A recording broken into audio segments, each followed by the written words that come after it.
Hi.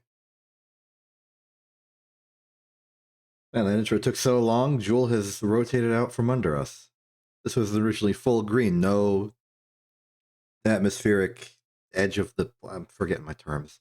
That's not important. The important is, welcome back. We've got science to do. Oh, hey, look who it is. We have made it all the way to Jewel. We've gotten ourselves a pretty decent swarm of drones to go and explore all of the universe. And now we can start talking about actually doing all of that exploration. Oh, hey to yourself as well. So, how are we going to do this? Well, I've been thinking about it, and some of these moons are going to be harder to get to than others. Some of them are like so easy, but there's particular elements of it that I don't think we can easily get. So I would like to go to the tracking station for a second and discuss our plan. If we want to get all of the metrics on these moons, we can't simply go to the moons and get the metrics in their sphere of influence. They're also orbiting Jewel.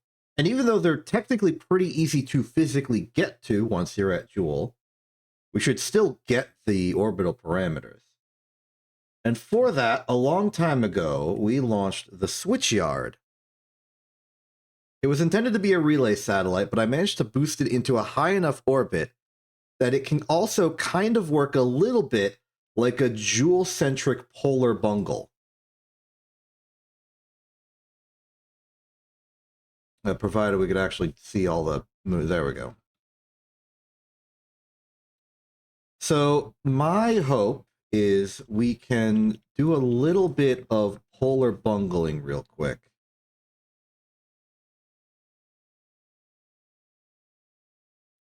Man, you can see all the satellites we've added, all the drones. We got the green hive in a low orbit, Dumbo's flying around, then we got the other Trinity sort of sitting there. We can now very clearly see that they are in between Tylo and Paul. There's Bop over there. That's cool to see.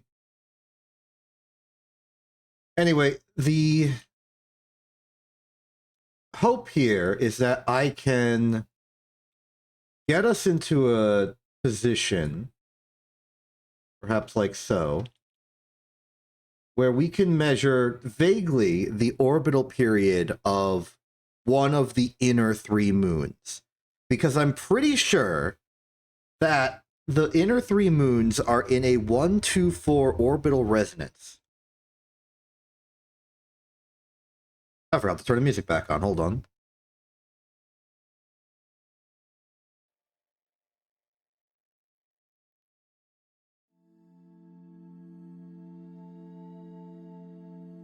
There we are. Okay. So, I believe the inner three moons are in a 1-2-4 orbital period resonance because I'm pretty sure that's a reference to actual Jupiter and three of its moons that are also in a 1-2-4 orbital resonance. Turns out, it's pretty harmonic, self-stabilizing. Hello, I'm about to measure some orbital periods of some moons here.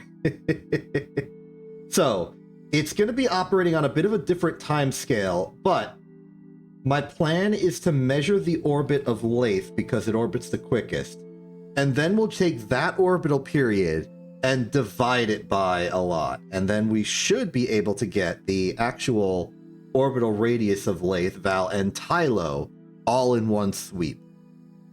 It's not going to be all that accurate because this is not the polar bungle. If I wanted it to be the polar bungle, I would have put it in a much higher orbit, and I don't know if we have the fuel for that.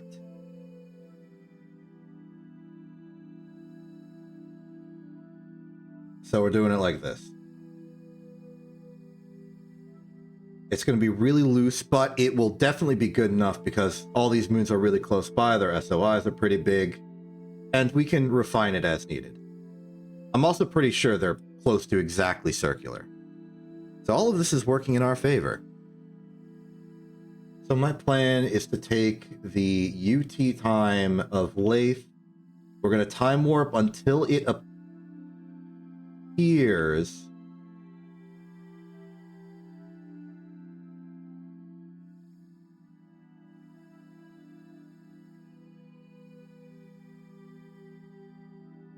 I don't know how to tell. I guess I can physically look and just angle it when it gets to the right angle. We have to be careful because we are orbiting Jewel while this is happening. Again, a hypothetical polar bungle would be in a much higher orbit. Okay. That'll have to do. So let's log this timestamp. This would technically be no, this is radius survey. We want like altitude radius survey. I've got my funny Joule budgeting spreadsheet. Let's just put it over here in date. Well, no. This is a mu determiner. Like I've got too many notes and I don't know how to use them well.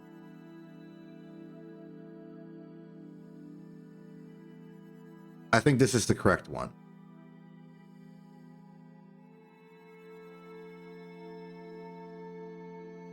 Technically. And I've got too many of these documents. How about these?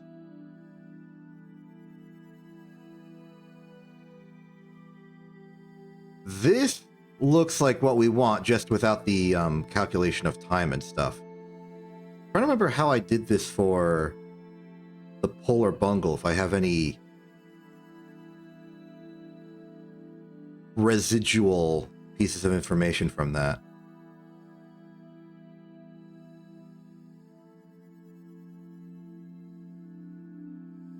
I think it's fine. I'm going to repurpose the mu determiner just to calculate the period, and then we'll go to that one on the far end. Okay. So the current time is 4:33:160.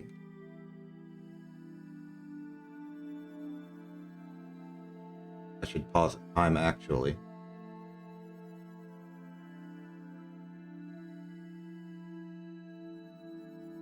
(1:25:51).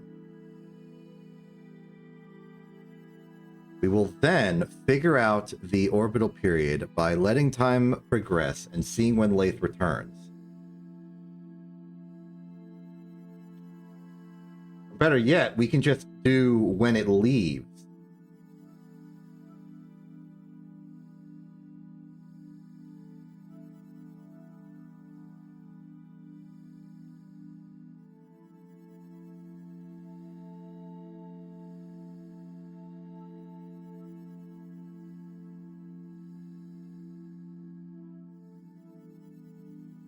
Okay, I went for 1.5 orbits just for a little bit of more virtual precision. It's not a lot. Normally I would go for like 10.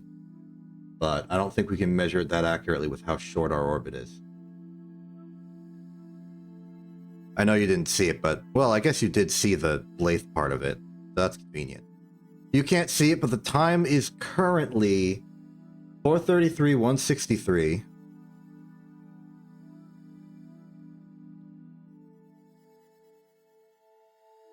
(5:43) on the dot. That is a total period of...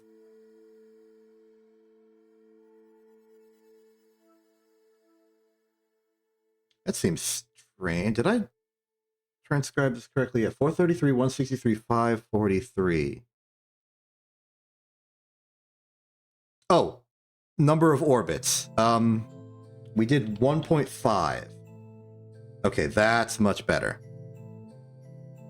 Don't round it to 2, you heck. Okay. So the period of this would then be 53486 seconds, which sounds about right. Let's go back to way over here. Paste that in. The standard gravitational parameter that we want is the standard gravitational parameter of Joule, which is this.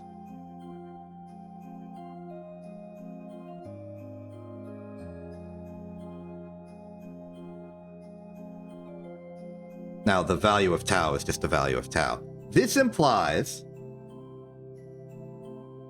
that the semi-major axis of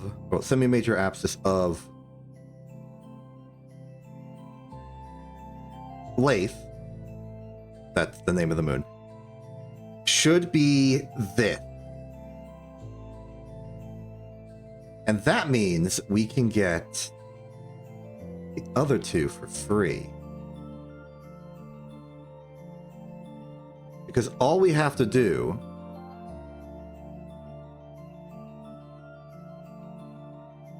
is duplicate this down the line.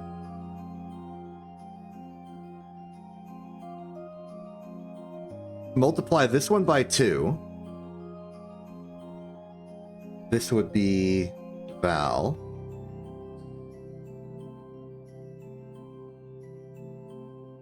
And multiply this one by 4. And that will be Tylo.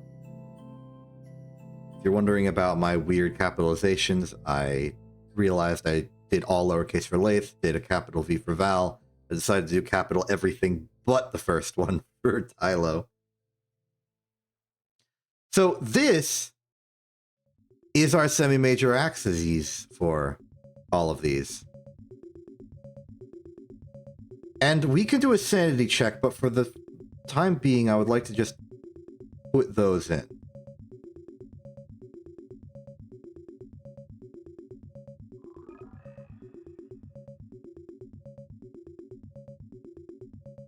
Oh, hey, look at that. Our previous estimate for Tylo, just by an accidental collision, was 70,000. And our new revised value is 68.9 million. Sorry. 70 million to 68.9 million. That's accidental, but it's a very good indication that we are basically on track with those numbers. That our accidental physical flyby correlates with our makeshift polar bungle value. That's very good. And with that, we'll deal with Bop and Paul later. We can start doing our surveys. We no longer need the switch yard here. We can go back to the tracking station and pick out one of our probes.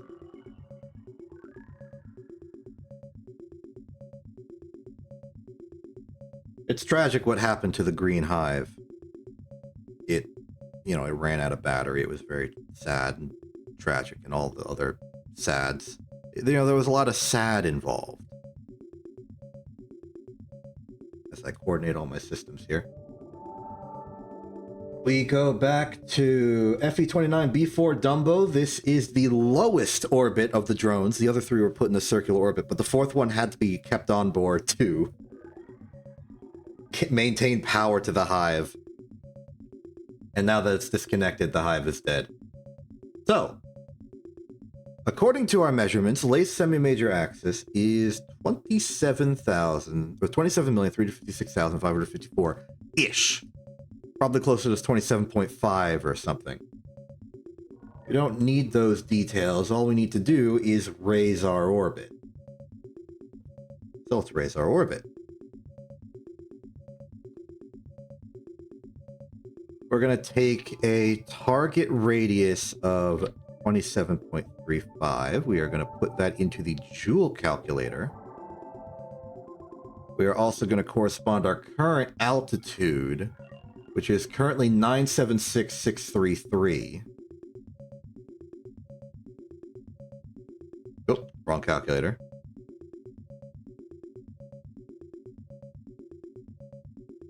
And it suggests to us that our target velocity should be 8033 meters per second. Given that our current is 6,340, that seems kind of good. one of our major problems is that we are a tiny little probe with tiny little thrust, and so our acceleration is going to be absolute garbage. So these are going to be the sloppiest orbit we ever make. And I do not know how to calculate orbits that are not Hoffman transfers, so we are not going to correct. What we could do is every once in a while just sort of adjust.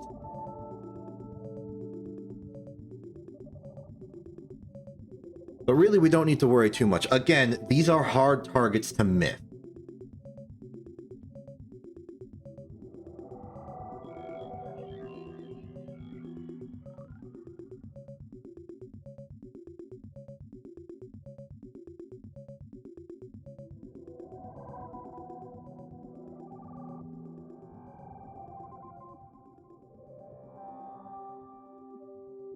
I think my plan, we're going strictly prograde and we're accelerating, so we're going to strictly raise every part of our orbit. So I'm not worried about accidentally falling back into Joule. So when we hit, let's say, 7.5 kilometers per second, I will stop, do an orbit around to see where our periapsis is, and then recalculate.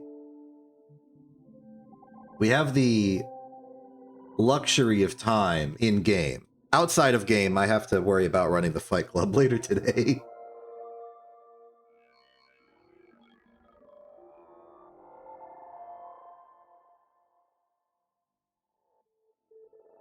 Could have picked a more photogenic time to do the burn, but it's okay. A nice glowing bit of blue off the backdrop of deep space. It looks nice.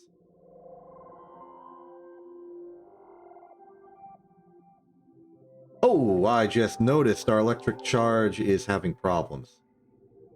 I forgot, we do not actually have enough electric charge above replacement, so we're going to have to slow our acceleration even more. I'm starting to get worried about our ability to efficiently capture into one of the moons.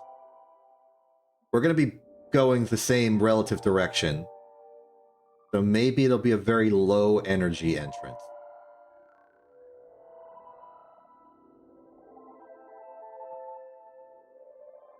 I'm just happy I didn't accidentally stall the engine and all power on the ship got destroyed. That would have been terrible.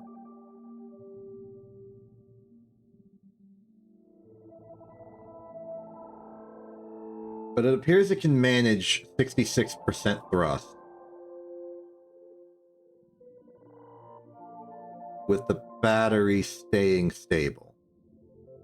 In fact, according to the metrics, it's going slightly up. I think 2/3 thrust is going to be our just operating acceleration. In fact, we can just let this run. I'm going to check some calculations again. We are currently at an altitude of about 1 million. So our target velocity is currently 8017 if this were periapsis. It's not, but it is close to it. And we can kind of use this as a way to sort of adjust in a way that is objectively wrong, but pragmatically close enough. Did I remember to do all the magnetometer stuff? Yeah, I did. We gotta remember that while we're here, we want to do some science. There's only so much of the tech tree left to get.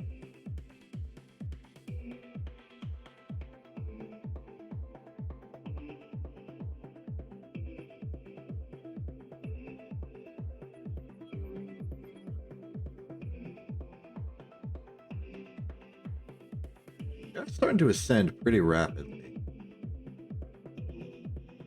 1160. I typed that into the calculator without you looking, and it gives us a Hoffman velocity target of 7,908. It's decreasing, and that corresponds to us ascending.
Sorry about our little dance break.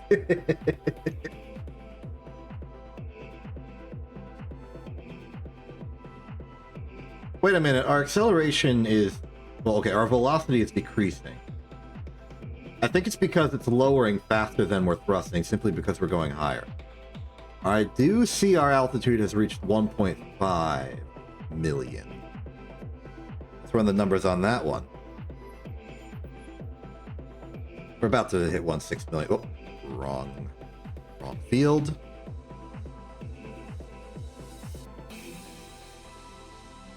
Target velocity is 7627.9. It's converging towards us.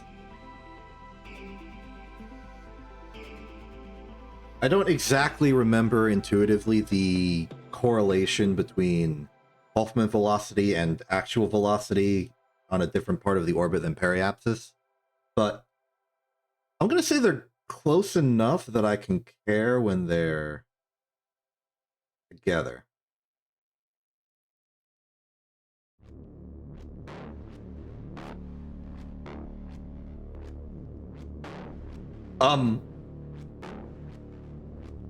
This is unexpected. We've lost radar.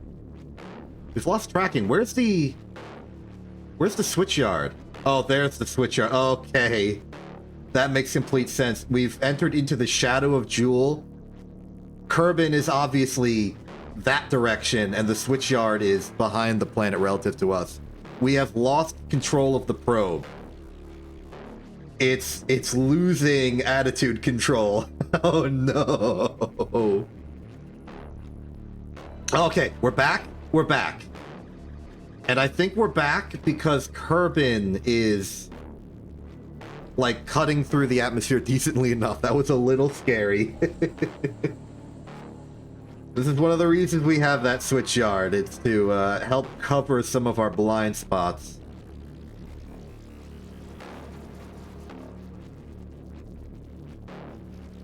Yeah, we're cutting it close.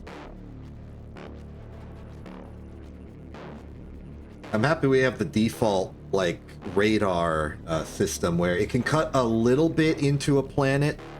Whoa, that is a beautiful glow.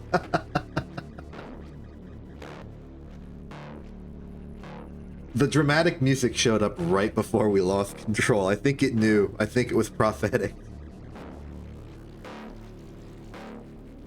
You didn't see any of that, did you? I'm sorry.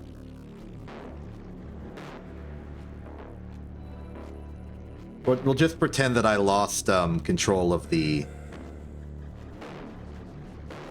menu, the little scratch board.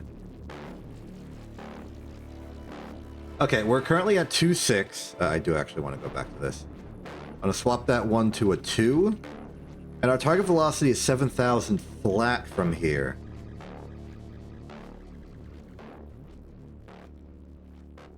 I'm starting to think we're going to go like an entire orbit without raising high enough to get there.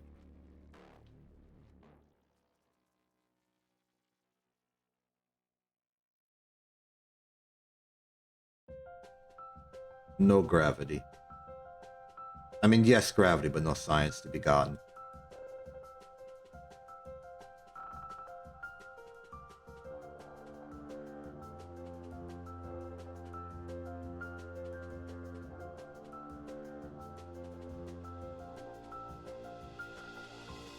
About to hit 3. I wonder what our actual apoapsis is right now.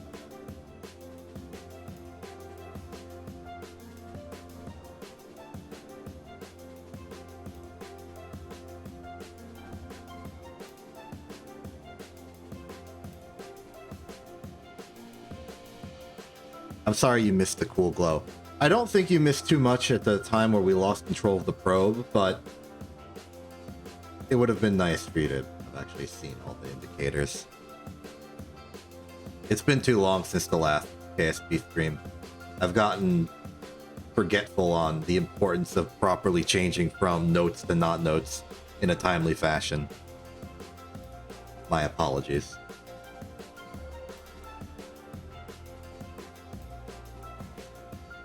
That's okay. The science progresses.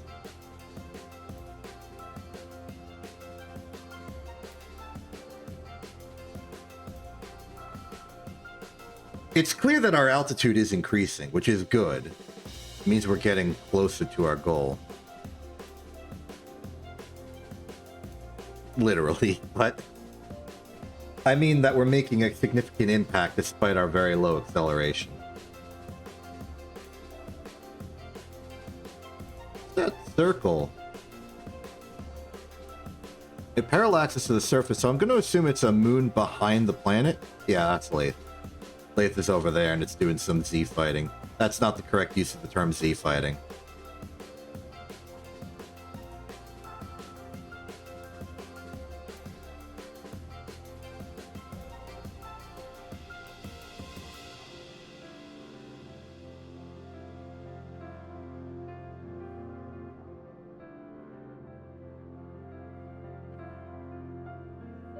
Okay, altitude's at 4 million. I'm going to check the 5 million acceleration just to preempt it.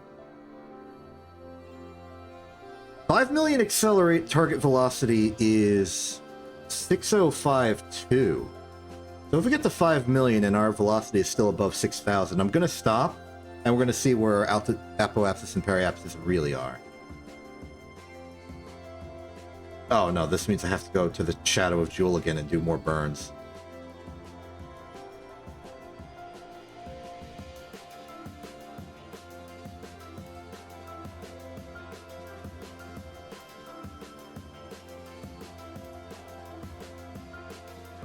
Now, I haven't had any real reason to ever do this, but there should be a way that I can take my true velocity and my angle, combine it with the SMA data we already have, and figure out the orbital parameters we're dealing with.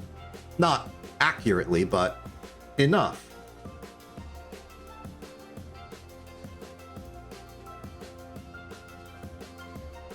And that would be able to tell me roughly what our apoapsis and periapsis is, even on a non-Hulkman location. And if we can do that, we can figure out what our velocity has to be at this point to get it to be the apoapsis or periapsis that we want. Assuming the same angle, but we'd be burning pro or retrograde anyway. I think I'm onto something.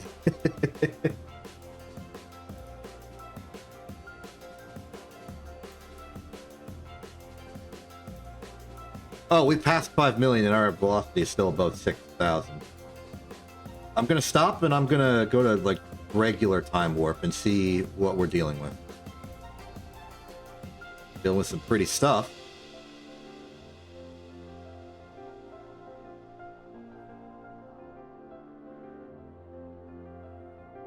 I think we're there. I think we've actually overshot. 29 million. Target radius was 27. Yeah, we've overshot Lathe. Cool.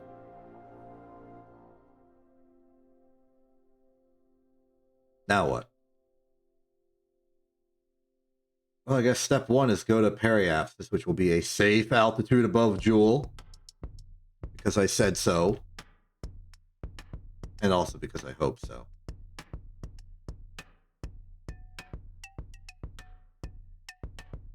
Gone up quite a bit. We can use this to refine our orbit a bit. Waiting for radar altimeter to say 0. It's about to say 0. Close enough. Okay. Our current altitude is 2.044 million.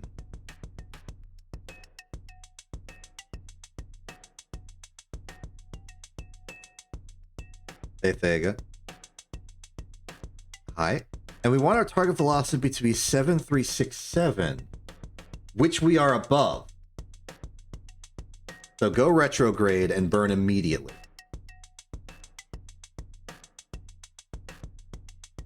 300 extra meters per second. I say we did pretty good. Oh, wait. I didn't forget. You're going to see the cool glow this time. You're also seeing cool purple lathe appear over the horizon. I don't know why lathe is more purple than usual, but I accept it. Target velocity is still 7367.8. All is well.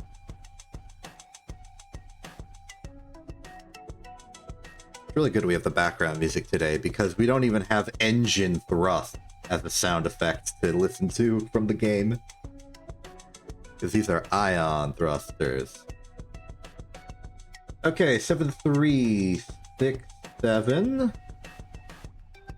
Let's go to 70 because we are, again, drifting. See what that does. Wait. Cool glow. Cool glow. It's the cool glow.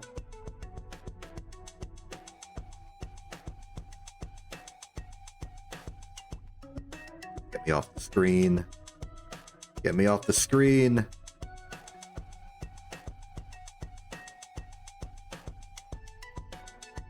Is this the fastest we've gotten a thumbnail for these? Possibly. One of the inconveniences of the KSP stream is because I have a whole different setup for the OBS side of things. I don't have as many of my automation tools. So I can't get me off the screen as quickly.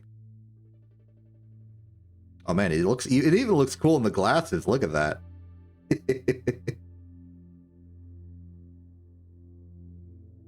Looking at a reflection in my reflection.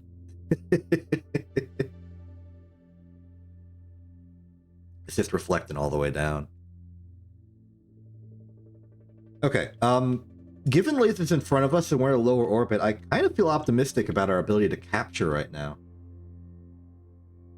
Simply because it kind of reminds me of going to the moon.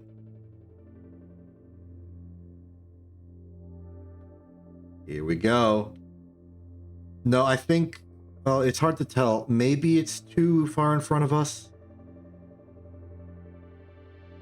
Strictly speaking, we don't have to care. With enough orbits, we'll hit it.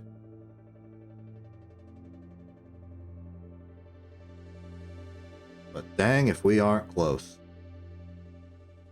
There's a shadow. We can put ourselves in the shadow. Nice. Just short. Just short.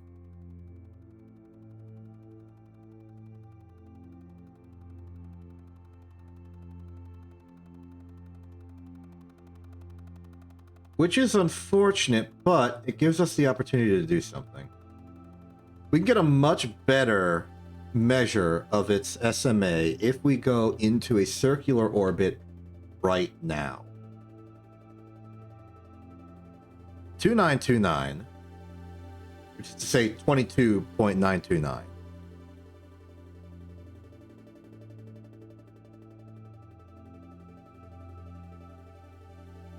I really should add in like orders of magnitude into this thing.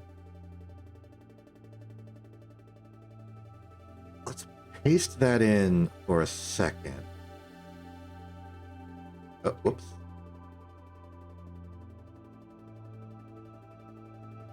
This does number, just moving out of the way for a second. Target velocity is 3125 to make it circular. That's actually a lot of speed. I was not expecting 1 kilometer per second of acceleration to do. That's okay. We can do it.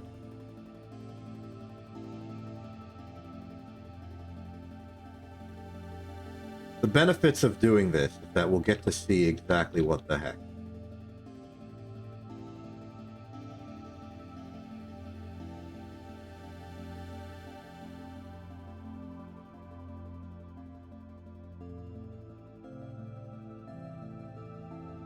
We're going to run out of battery again. Once we get close to out of battery, I will lower the thrust to 2/3.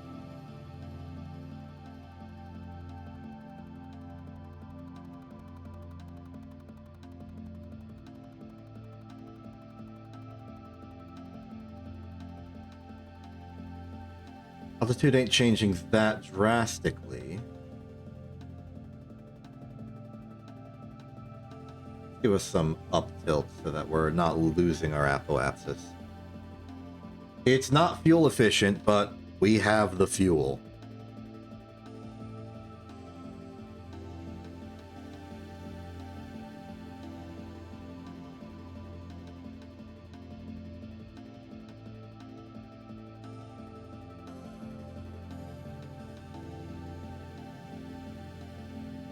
This thing really does do some extreme turns.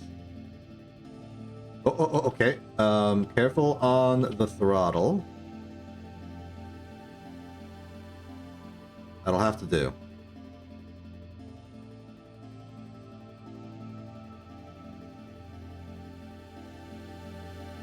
So it seems like we can get just about 400 meters per second of full thrust before we have to worry about the battery running out.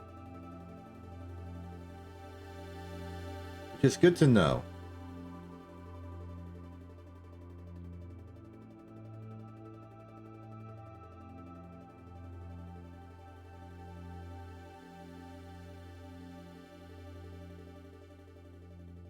Trying to give us like a permanent angle such that our apoapsis doesn't really change anymore.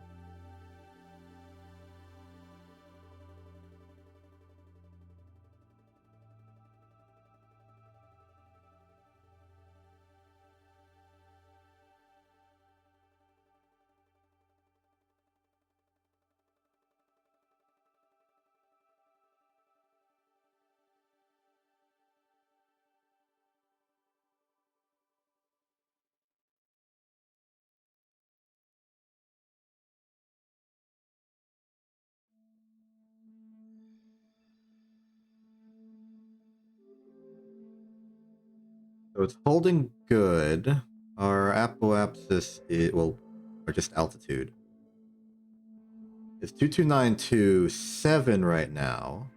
I expect that to go up to 8 when we're done. Target velocity is still 3125.2. It's apparently a lot more robust than I was giving it credit for.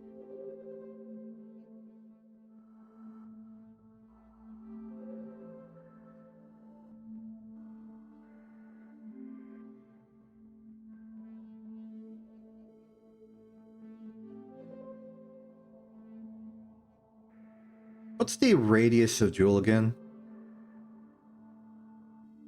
Oh, right. 6 million flat because it's like 10 times Kerbin's. That makes sense. It follows my intuition and it follows our measurements that we took last time.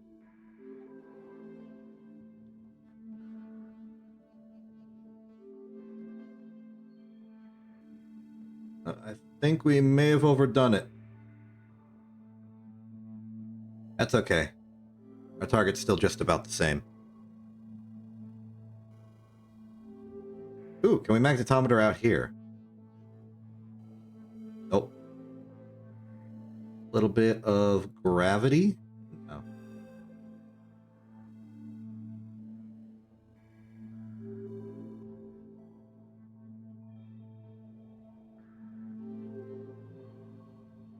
$29.30 target velocity should still be just about the same. I'll go to 3125.2.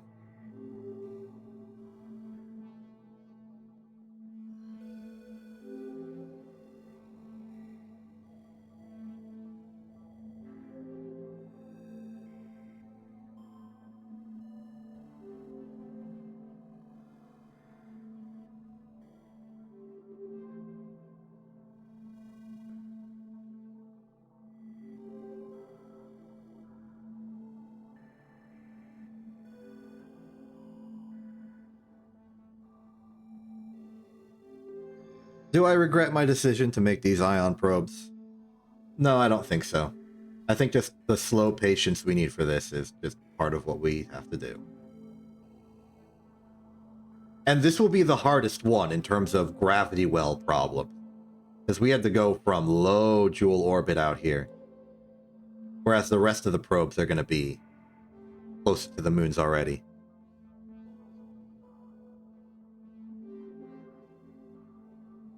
Okay, 3125.2. We are at 22930, but are descending.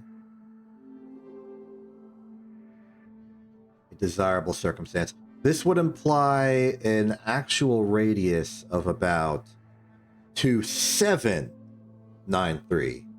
Well, 27929 now. Which is just about slightly above what we estimated for Lathe. 3125.2. Okay, and just to make sure that we are doing our absolute best, I'm going to radial out and make this circular.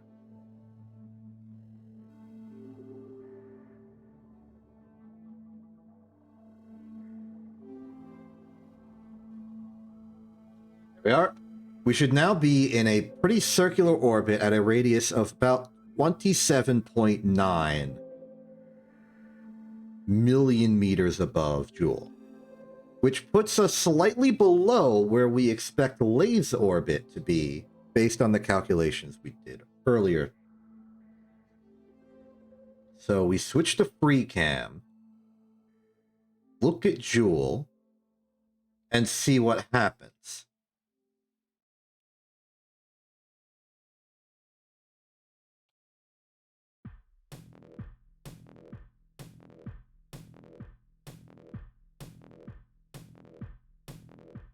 It is getting further away.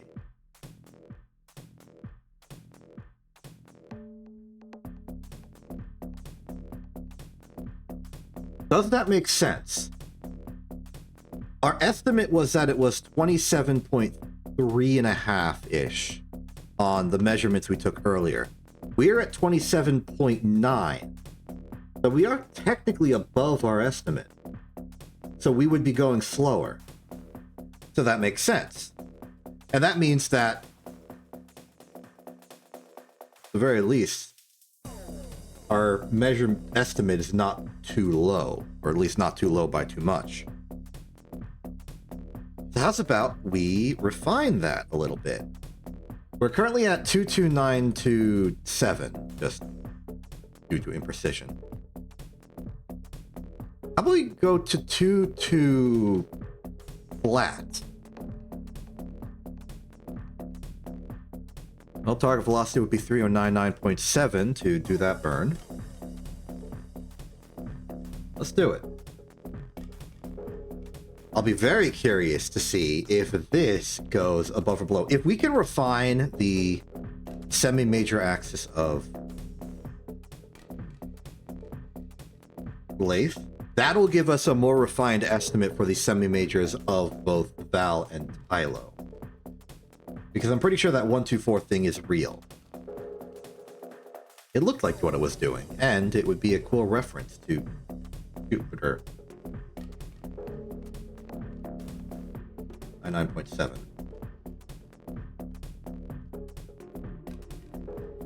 Over there. Okay, time warp to Periaptus. Not look too closely at what Joule is doing right now. It does not matter.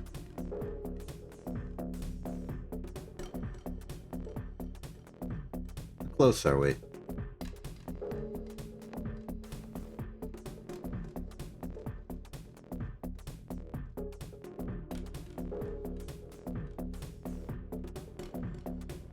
Only 3 kilometers off. In terms of space distances, that is incredibly good.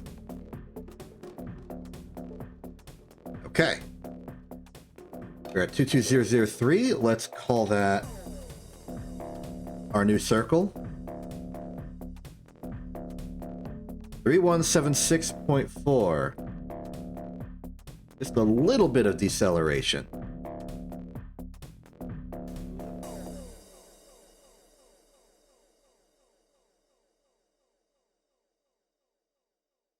And this more precision adjustment stuff is a lot easier to do with our low thrust engine.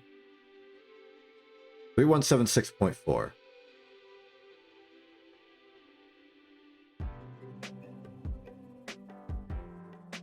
Hello, Thega. It's me, World's Agent. Here to take your message and forward it along later. Would you like to schedule an appointment? Okay. We now have a new circular orbit at 22 million meters, which would correspond to 22 million radius from Joule's center. What's Joule do? What's Lathe do? Sorry. What's Lathe do?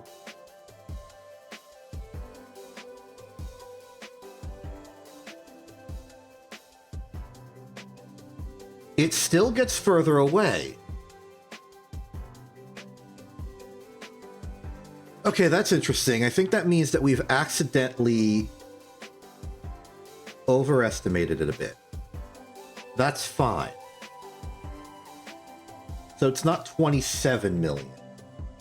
Well, we're at 22. Let's go to 21.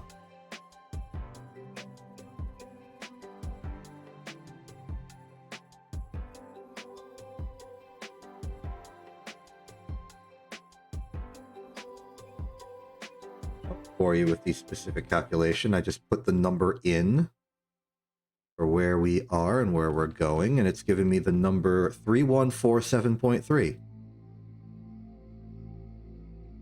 All right, I'll show you it a little bit. 3147.3. Not a large correction at all.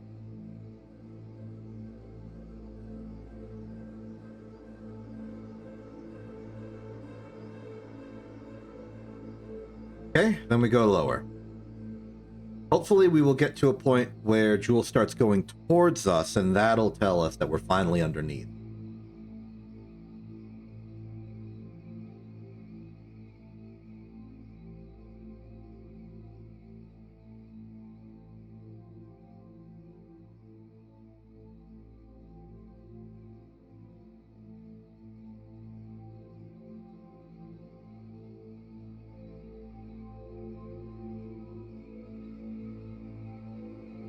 Okay, only 1 kilometer off. Fantastic. So we're gonna go 21001000. Paste that in. You don't have to see this. I'm just slowly, bit by bit, changing the number. Target velocity is 3234.8.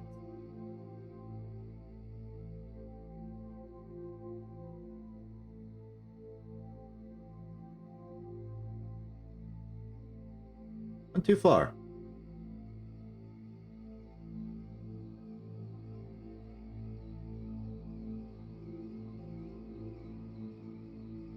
Okay, that's another circular orbit for us. What does Lathe do?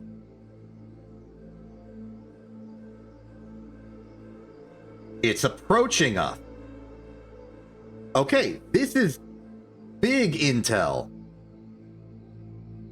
This means that we now know definitively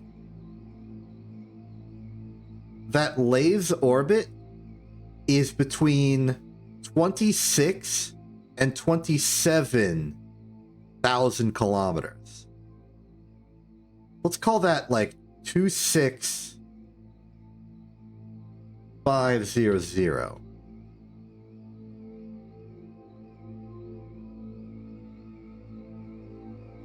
Now, these don't scale linearly.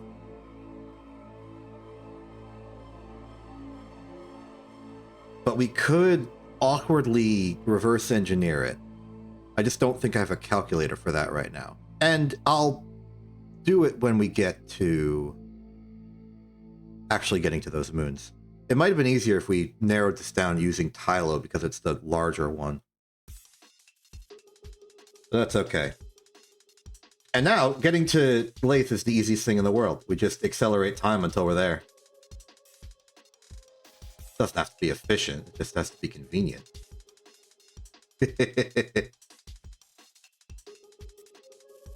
And we can expect to have a very low energy orbit.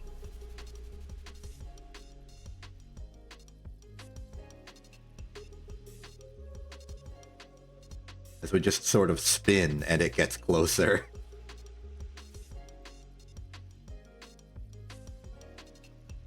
Lathe is perhaps one of the coolest moons in KSP, simply because of what it offers you.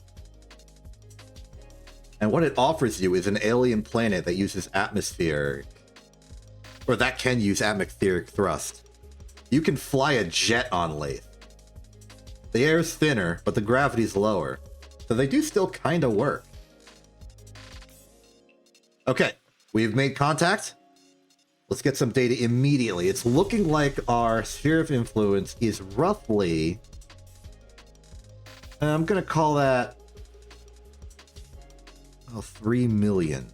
Looking like. 3213. I'll just put that in.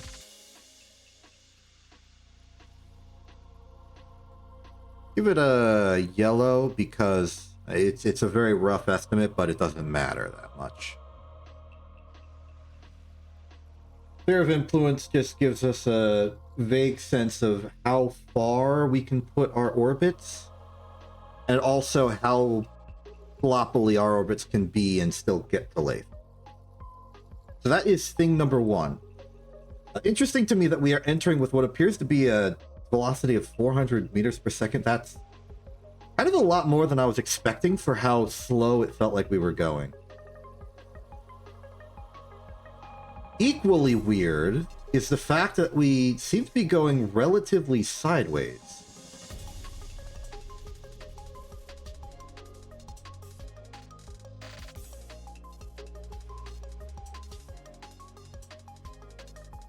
Odd.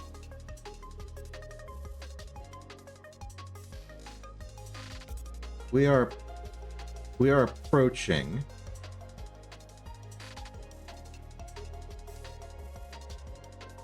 Oh, you know, actually, hold on, I'm not certain. Because this is weird. Because our velocity is high. We were moving pretty tangentially, and now we're descending. Which implies that our orbit had to be, like, functionally elliptic. Because parabolas don't do that.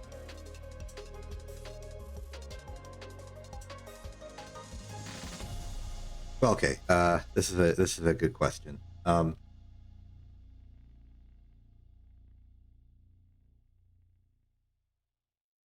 Yes, but like as part of a downstream list of problems. Counter-Strike 2 being a team-based game, I feel a deep responsibility to contribute. I'm suddenly paranoid that we're going to collide with the surface. We might be going at such a slow energy orbit that we are going to collide with the surface. Reason that might not be true is the fact that the camera is listing our orbit as the autocam is horizontal. If we were on a collision course, it would drop it to be vertical. Now, that doesn't mean we're safe, it just means...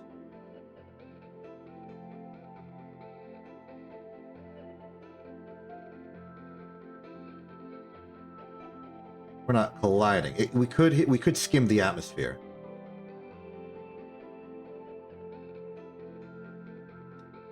So it seems that our orbit is very elliptic, and from the SOI measurement, we're about halfway in to Lathe collision, notwithstanding the radius of Lathe itself.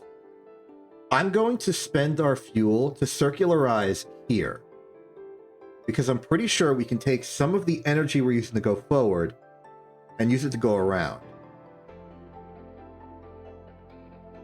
This is really fueled by my own intuition. But it's my hope that by doing this, we can avert a collision, provided we were colliding in the first place. There's a chance I do this and we keep falling towards Lathe. If that's the case, that's not a problem. We simply need to accelerate. But I'm worried because we got a lot more velocity than I was expecting.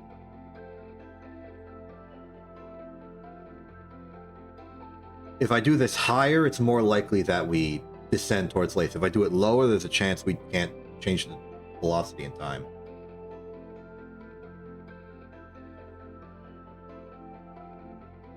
We're effectively just gonna try and get to an apo or periapsis. We won't know which.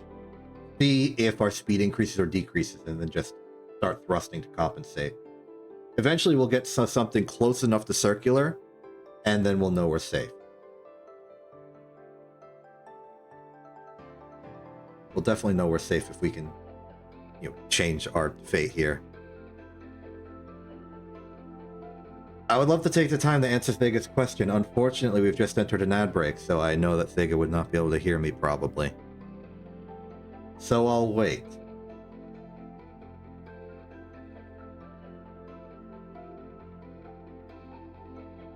Like 1 kilometer per second, this high up.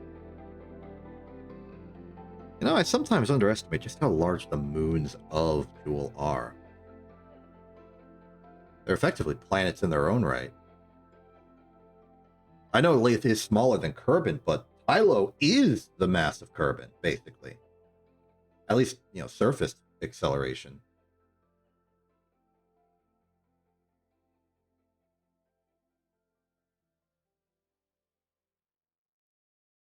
So I should be considering this not in terms of moon gravity and velocities, but like Duna gravities and velocities. Treat this like planets. Our battery's dead. Fortunately, it seems that stalling out the engine does not destroy the ship, which is good.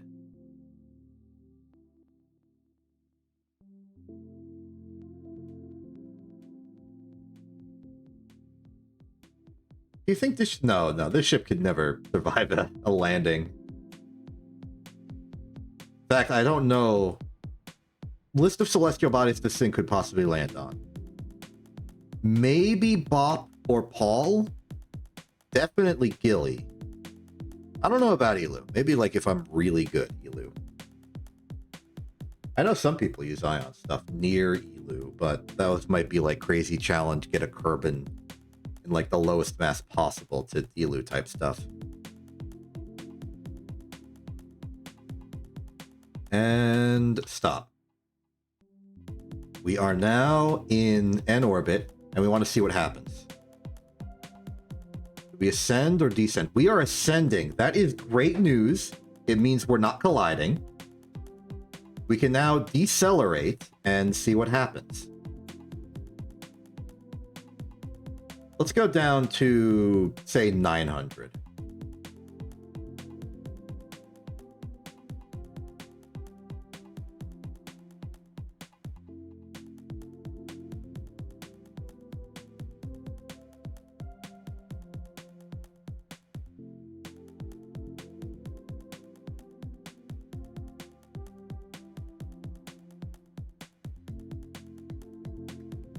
No, I said 900, but I'm doing 950. Okay, we're now descending.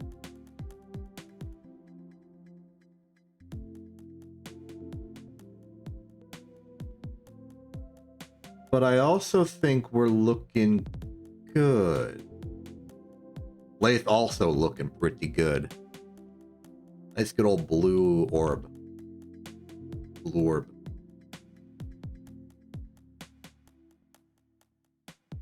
Okay. That's Lathe. We're here. We can start doing some measurements. I would prefer those measurements to be under 1 million meters because then we would get added precision in our altimeter. So let's say we go from 1162 to 1100 flat. Thega, according to Twitch, I am no longer in the ad. Can you hear me? Thus allowing me to answer your question finally.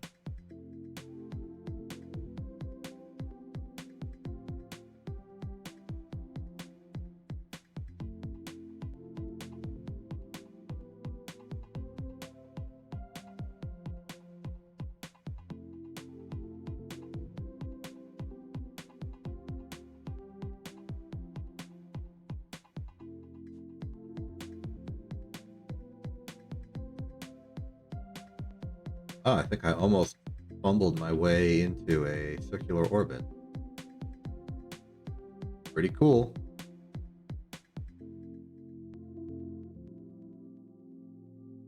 Not what I was going for, though, so I will descend more. To a solid 1,000.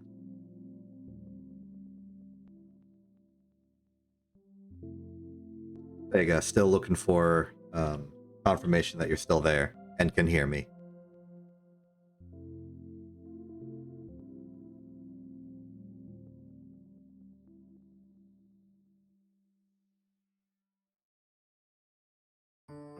Wait, what am I doing? I should be doing some science here as well.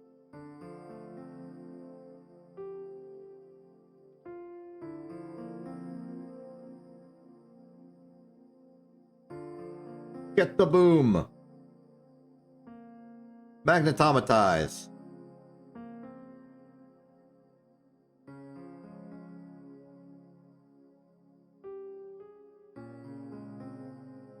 Okay, so this is the high orbit stuff. Law of gravity. It hints at diverse terrain under the water. Spooky. And then... Oh! The batteries died.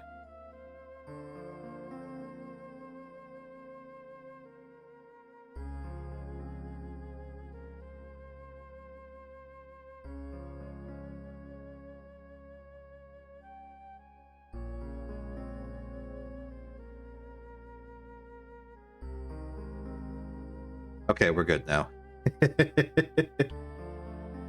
We get the SAS working again. I don't like that we're spinning out of control. Seismic. No seismic. Pressure. We're cheating, but able to do pressure like that. Okay. How are we looking?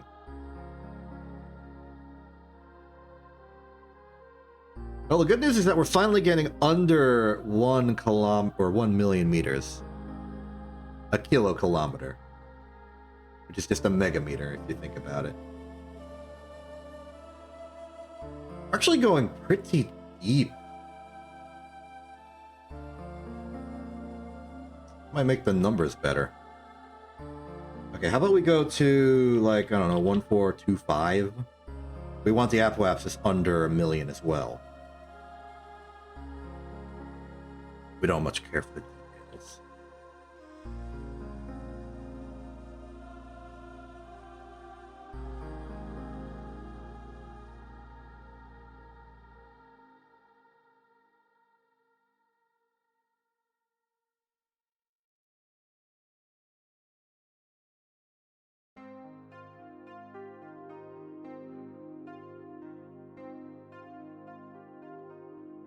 Looking good.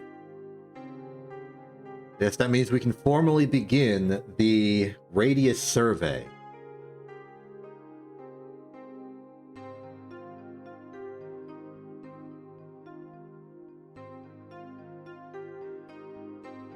And our velocity is over 1,000. This is ideal circumstances. 220, 221, 222, 223.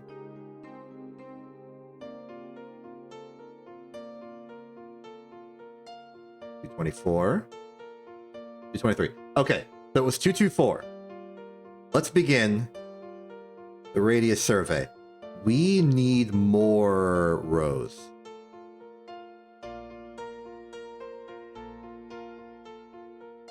How do I add more rows?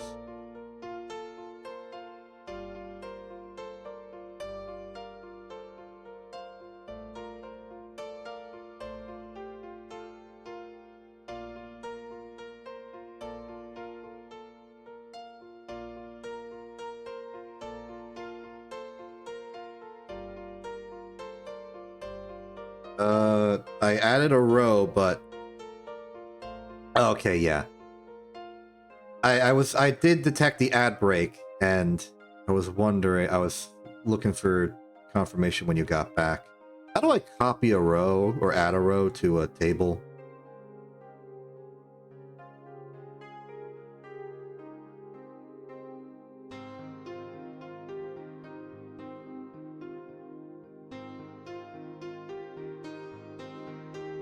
Insert. Looks like insert table rows above. Table rows below.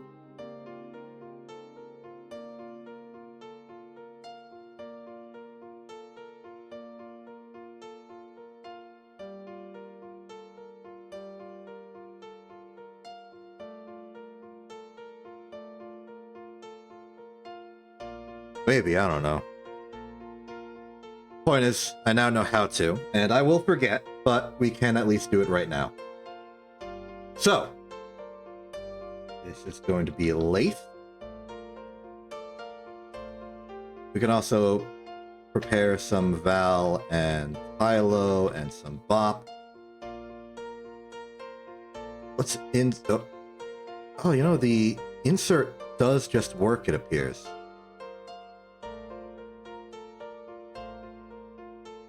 Excellent. I wrote Ike.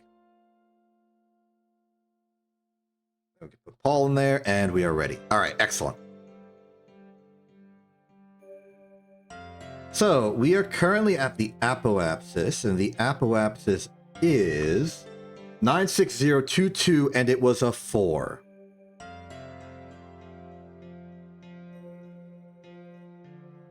So we want 960224.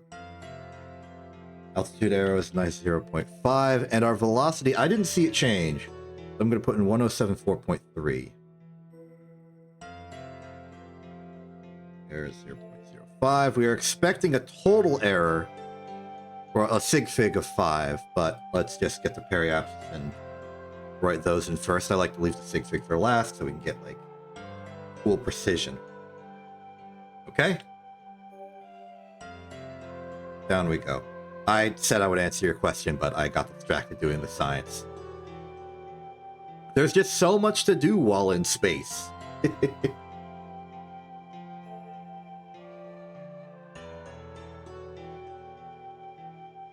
But I guess I will try and answer. I mean, the bad aim means I'm not good at taking fights, and that means I'm losing trades with the opponent. And I'm also just perishing very fast in any combat engagement, so it feels like every match I'm either dying and losing immediately, or I contribute nothing and we win anyway. And so it feels like whenever I'm on a team in Counter-Strike that I am a burden to that team. And it makes me feel bad.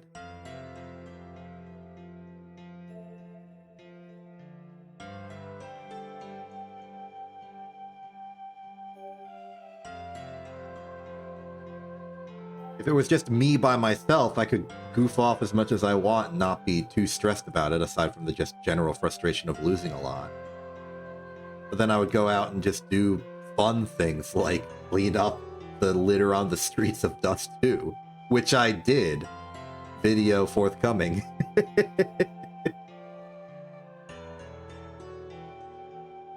Okay, careful.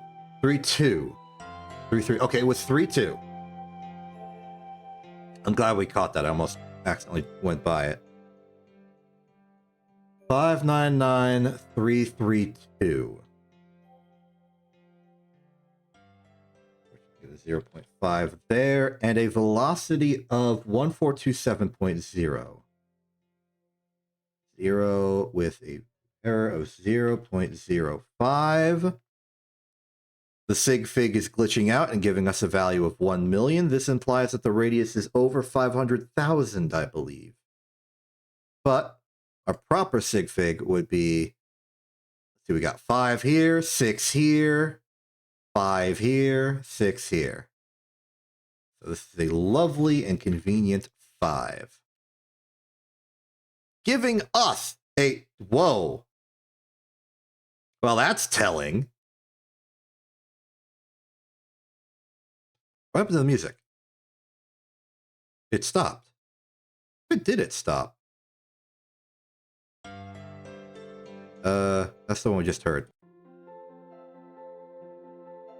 That works. So this is very telling result. 499,920 meters with a calculated error of 370. I'm going to say with some pretty strong confidence that that's going to correlate to a radius of Lathe of exactly 500 kilometers. I'm very happy to put that into the data. That is a wrong result.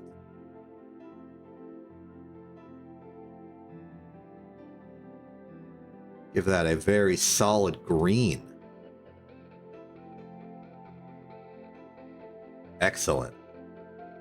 That means all we have to figure out now is the standard gravitational parameter, and that is our ever so lovely, convenient measure of simply doing a lot of loops. So how do we want to, what's our stopping rule? I want to say it's when we hit 9. Good stopping rules, any? We actually have a bit of a convenience on our side. Because these are probes detached from a mothership, their mission elapsed time is not like crazy large.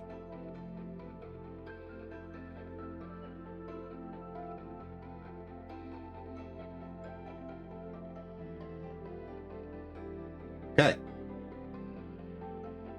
So let's go to our mu determiner. It's the first time in a long time we've had to use a mu determiner that is not. Well, okay, actually, no, we did it with Joule right before. Okay, so start time. We can zero these out. We're going to do this on mission elapsed time for convenience.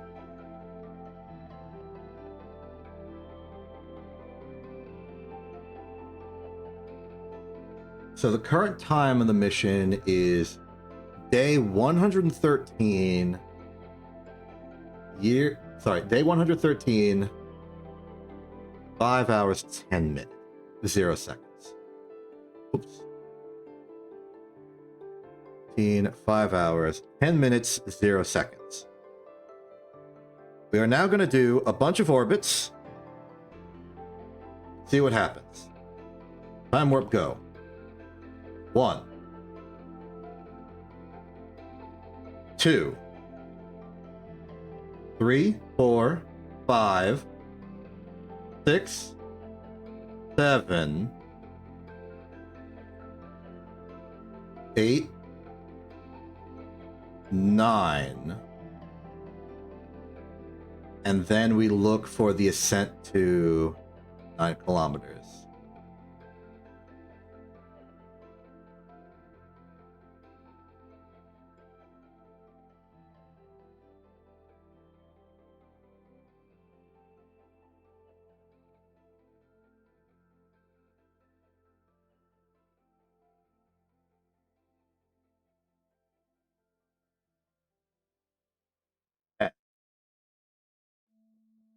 That is exactly 10 orbits. Current mission time is day 116, 5/12/23. Let's confirm that. 5/12/23. Excellent. For an orbital period calculated of 6,494.3 seconds, which sounds reasonable. That's about what? 2 hours? Slightly less. The planet radius is 500,000. We do need to actually put in our proper apoapsis and periapsis, but we can take those from the radius survey. Periapsis was 599,332. Oh. Apoapsis was... Let's copy that in. 960,224. Planet radius 500,000. That gives us a semi-major apsis of 1,279,778.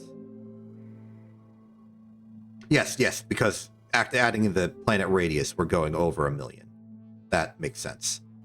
So these would actually be closer to like 1.1 million and 1.9 and 1.46 million, which does math out.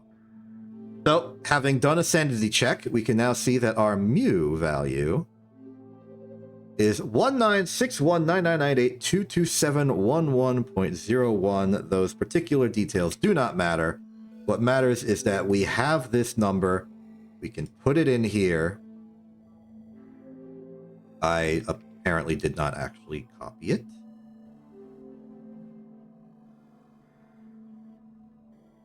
Copy it.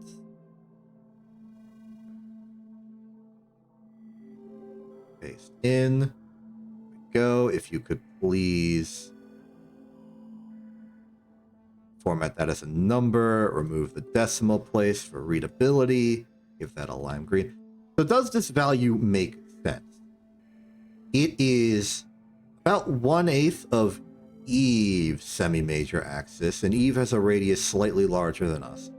Kerbin's SGP is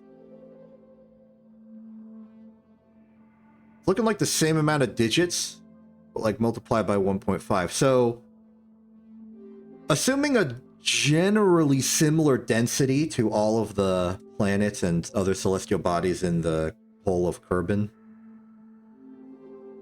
this does make sense. It's less than Kerbin, and it is larger than Duna by a significant margin. But not so different.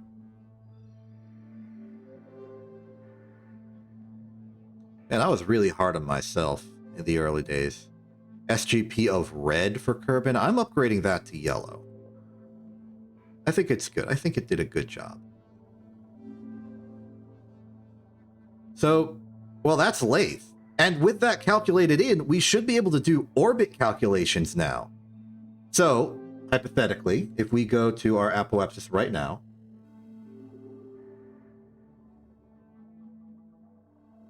which is something we can do,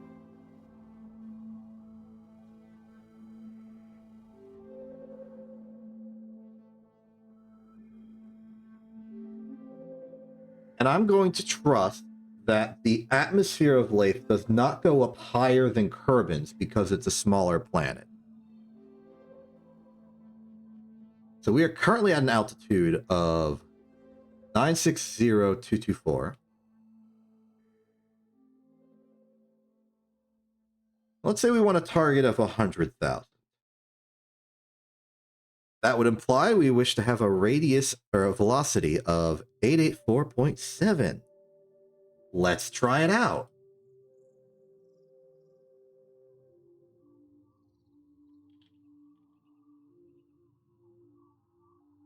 Now, our acceleration is pretty garbage still, so good chance it's going to be a little sloppy. Actually, something better we can do is we can just mess with our orbit a little bit and see, like, we can reverse engineer it. We can be like, hey, so right now I have genetically engineered an orbit of some kind. Using our lathe calculator, we can see that we have a radius of 959,458.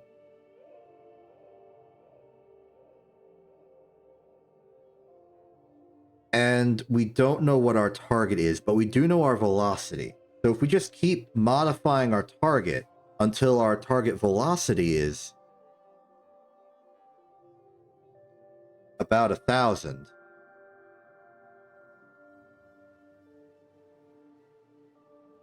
Okay, so 350.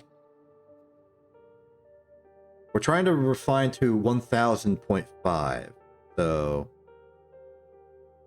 6. Almost. 7. Too high. 6.5. Ooh, that's looking close. 6.55.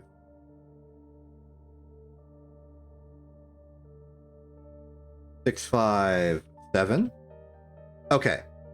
So this suggests that if we go to our periapsis right now, our periapsis should be at 365,700 meters. Let's try it. Now it'll be a little inaccurate because the velocity that we have would correspond to many orbits that are in a similar location. But mostly I'm just looking for it to be 365,000 anything. But sometimes the unreasonable effectiveness of mathematics and the natural sciences does surprise me. Especially with how blah our precision is. Okay, we expect it to be at about radial in.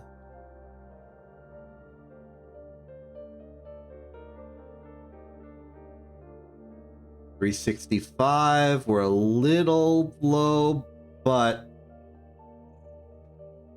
come on. Look at this. 365,550. We're off by 145 meters.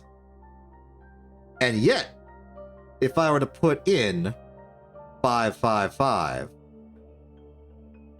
it is the correct number. We're in the error margins. This is a matter of significant figures not being enough. This is our target. We did it. That's a correct number.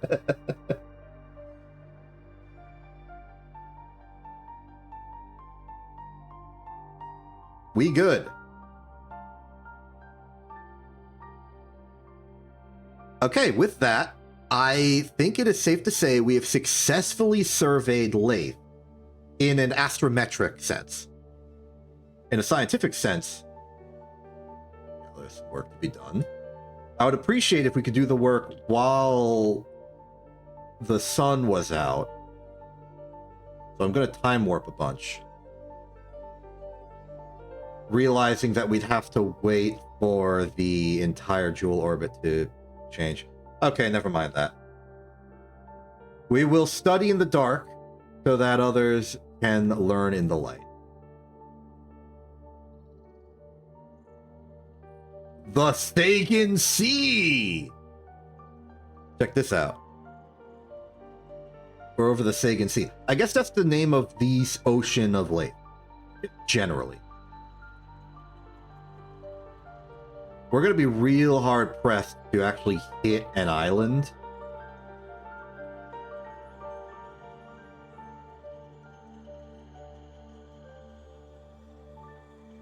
Meanwhile, I would like to lower our orbit so that we're no longer high over. I just want to get in, get down, do the orbit float 959. We're just going to say that's the same because I didn't accelerate at all. I want to go down to... Oops. 100,000. This spacecraft is one of many in a fleet of small spacecraft to explore all of the moons of Joule in one mission. So each individual spacecraft was designed to be small, fuel efficient, and self-powering, but not very strong in thrust. Their job is to slowly move to all of the moons of this gas giant and survey their measurements, do a little bit of scientific analysis, and get us the data we need for, just general purpose. Like, my goal in this is to survey all of the planets, to get their measurements without using the map. That's the whole premise. The fact that you can still play the game without using the free data that comes with the map. This is just a little probe designed to be small, so we could get it so far away from home without it being too heavy to get there. Pragmatically, it's designed to be as fuel efficient as possible. Operationally, it's designed to go to all the moons and do measurements by flying around them. Target velocity is 885.1. We are well on our way.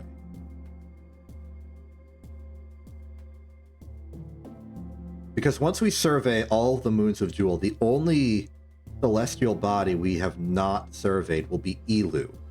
Something that I think is a little beyond my capabilities.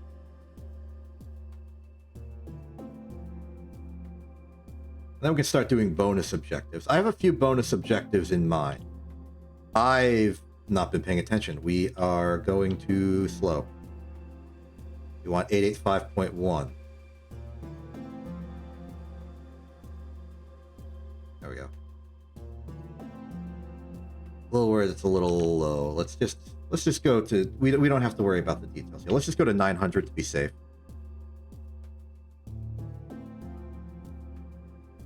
So we've successfully surveyed Lathe, and now we're just getting science so we can go home and upgrade the tech tree. And then we'll fly off to another moon. How we looking, Grav Data?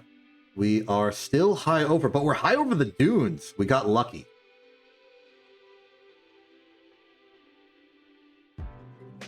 Nice. We're still going lower. Ooh, I don't know when Lay's atmosphere starts. Glad I didn't have to find out. Just above. So now we're low enough. And if we're low enough, that means we should be able to do the magnetometer boom as well. Give me your magnetic data. Trace magnetic fields are magnified by the sensitive instrument and measured in real time as you orbit the celestial body. It's almost like hearing the heartbeat of a planet, knowing if it's dead inside or if something's turning. Yeah, I'd like to give you more information about the one I'm specifically doing. But, you know, I appreciate the sentiment regardless. Keep the experiment for now. Let me just do some baby science. We don't have all the electricity ever. The battery on this ship is only so small. So we can't send all the scientific data back at once. Wait till the battery is full for the boom. Now we transfer the data. Oh, no, sorry, not transfer data. Review data and transmit data. Transfer would put it in a box somewhere. Okay, great. That's Lathe done.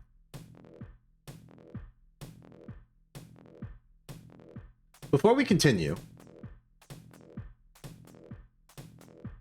I'm gonna go back to the Space Center. And I have a reason for doing this. One, I suspect we may have enough science to finish the tech tree. And two, we need to take a bit of a detour to do some more math. Our next targets are Tylo and Val. And I strongly suggest, just by cultural osmosis, that they are... Oh, look at that! The very last bit of the tech tree. Right as Excel ruins my flag. The final tech. The Rapier engine.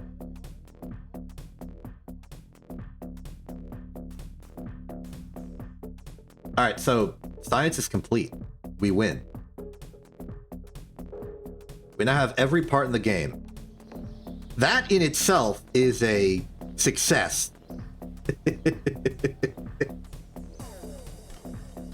So, confirmed, if your objective in Kerbal Space Program was to finish the tech tree in science mode, you can do it without the map. We just did it. Now, I'm not done. I want to survey every celestial body we can. And there's 4 to go.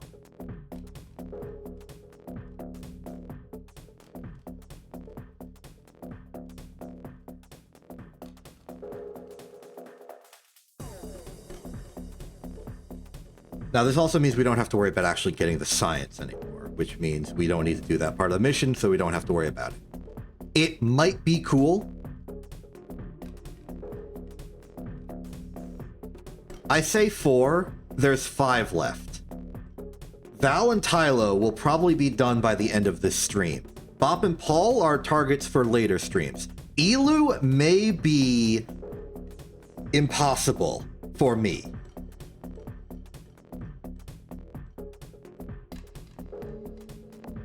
At least with what technology I've brought to the table. I'm going to have to invent some new math for those. Speaking of new math, we need a little bit of new math right now. Because I need a general cinematic shot for a second. That'll do. So, here's the problem. And this is one of those problems that requires me to go to the illustration board. You know what? This right here is perfect for me. So what we have is 3 moons that are in harmonic resonance with each other, which is to say that their orbits are fractions of time relative to each other. So real world has Jupiter, and it has 3 moons whose exact names I forget. Well, I mean, I remember the names of the moons, I just forget which one's which. 3 moons where their orbital periods are 1 to 4 relative to each other. So the time it takes for the furthest away one to do a single orbit, the middle one has done 2 orbits and the center one has done 4. It's a nice little bit of harmonic synchronization that comes from just the way the gravity and physics sort of combine like that. I believe very strongly, just from Kerbal Space Program cultural osmosis, that Lathe, Val, and Tylo have a similar thing going on. We know, by having gone to it, basically what the semi-major axis, the orbital radius of Lathe is. So all we need to do is figure out what doubling of the orbital period gives us for a new radius around Joule. So I'm gonna start deleting stuff.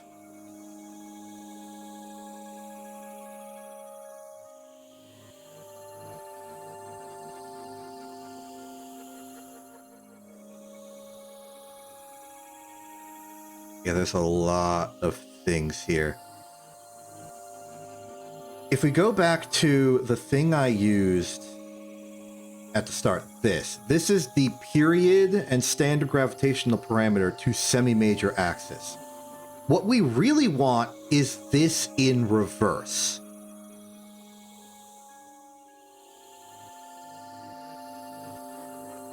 And I think I may have just... No, that's a different thing. But just reading off the equation that I, in the past, wrote, it's something like the period... No, sorry. The semi-major axis, which is A, is equal to the cubed root of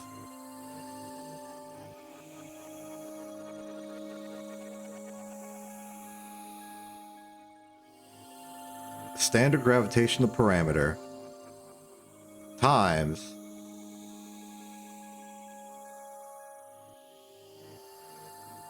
the period squared divided by tau squared. Now, I just like using tau. It's just 2 pi squared. So 4 pi squared, etc., etc. We have this with reasonable accuracy, and we want to get this now. So we flip it around. Easy thing is a cubed equals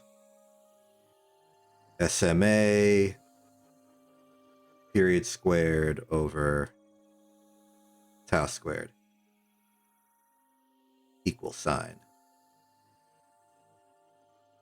Next up is just flip all of this around, and you may be able to see the plot twist here. We're making this up here. It's not exciting that I'm doing this again, but I'm doing it again just to make sure that I'm being sane about it.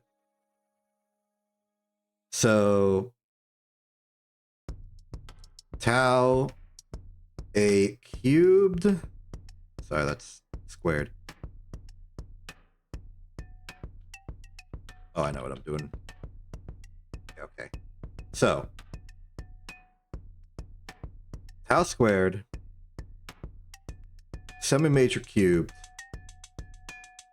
divided by SGP equals period squared.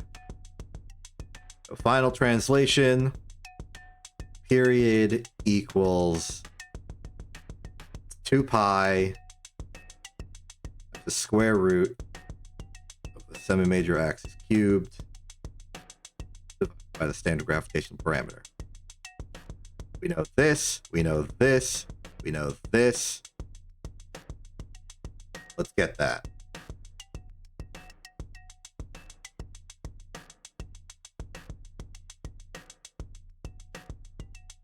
So let's just do semi-major and SGP to period, because that's what we want.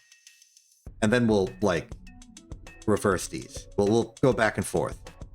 So we know that the semi-major of Lathe, thanks to our research,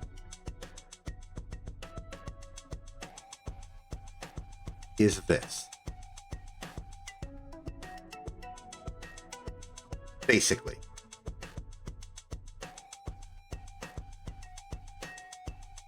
That in. Let's do A, SGP, ow, period. Yeah, we're just reversing this. And we know that we're doing this in Joule orbit, so this can be the exact same. Tau is same as it ever was.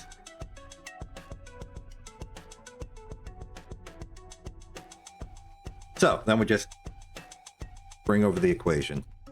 So this will be equal to tau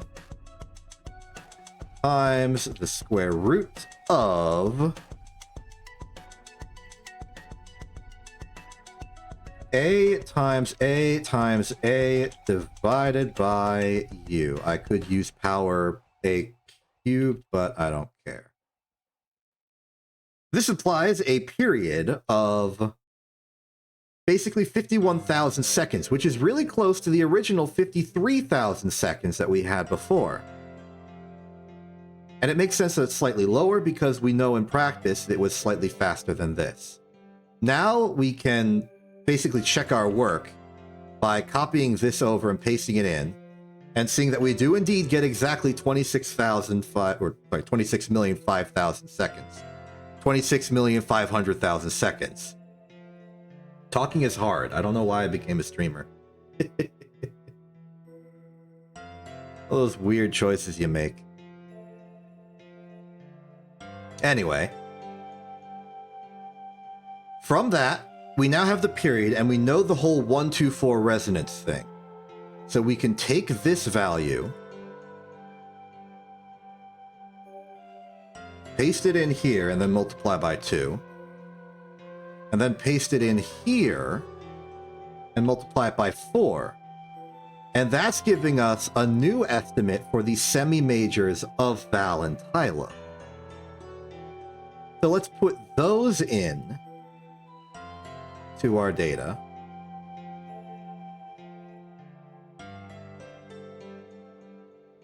And unsurprisingly, it's gone a bit lower than it used to be.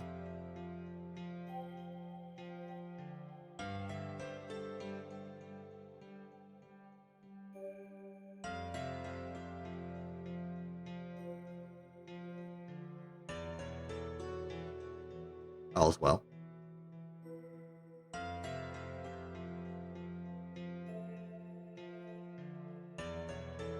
Not all is well. I'm failing to copy paste. Give me that.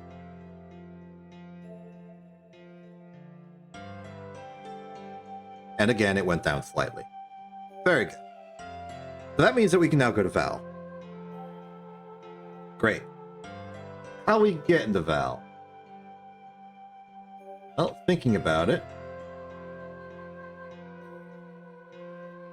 I'd like to vaguely launch ourselves prograde Unfortunately, given the way Lathe is positioned and our orbit's positioned on Lathe, we're currently going retrograde, so I'm going to just spin a lot until that stops being true. Okay, I think that's sufficiently stopped being true. Now we can go down to our periapsis.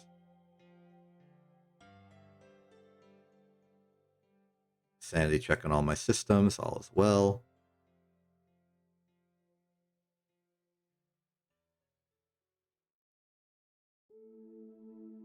Okay, from here it should just be a simple matter of going, well, leaving. I don't have, well, I missed my orbit, so I'm going to do one more pass.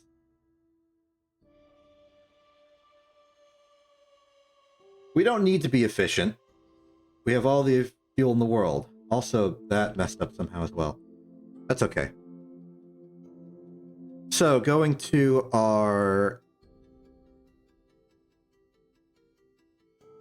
Oh, you know what? We could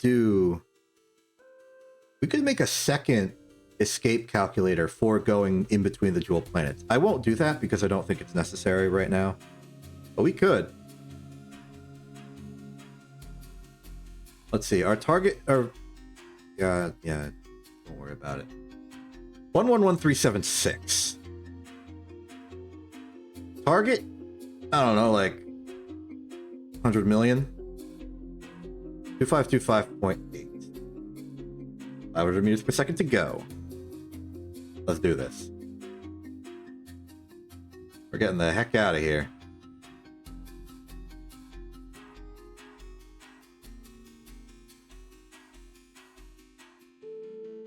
Given the parameters involved, I think it might be feeling the compulsion to do a little science. Is that so wrong? Like, look, we're above the shores. Why did I do... Oh my goodness, I'm a fool. I've burned all of our battery. We no longer have thrust. Oh, what a problem. What a funny, funny problem.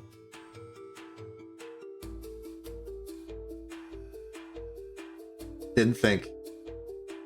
Didn't consider the fact that science electricity and rocket electricity are the same electricity in the end.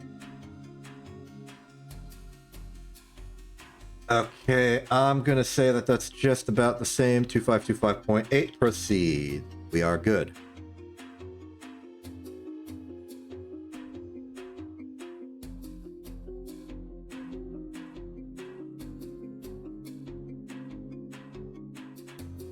And ideally, I want to do as many of these missions with the same probe as possible to save the others for additional work.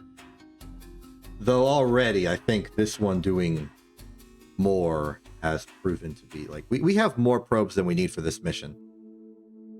Part of me wants to send a probe back to the Green Hive, dock to it, and thus restore electricity to it.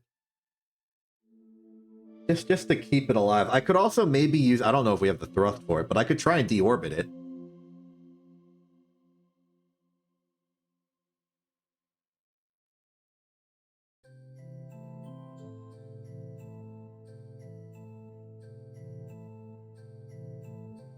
Oh, look at that beautiful, like, horizon.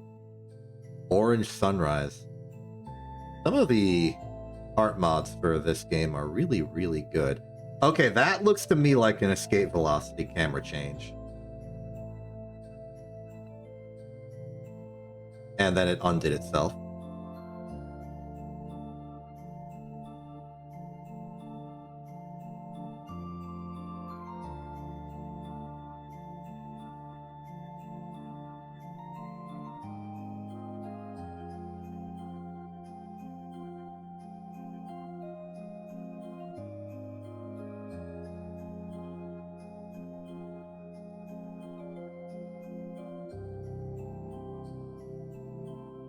Just doing a little bit of impromptu kind of thumbnail iterations. It looks pretty, all right?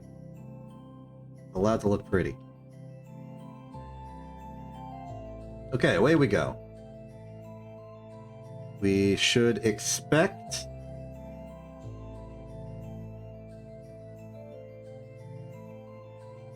Exit. I think we already exited.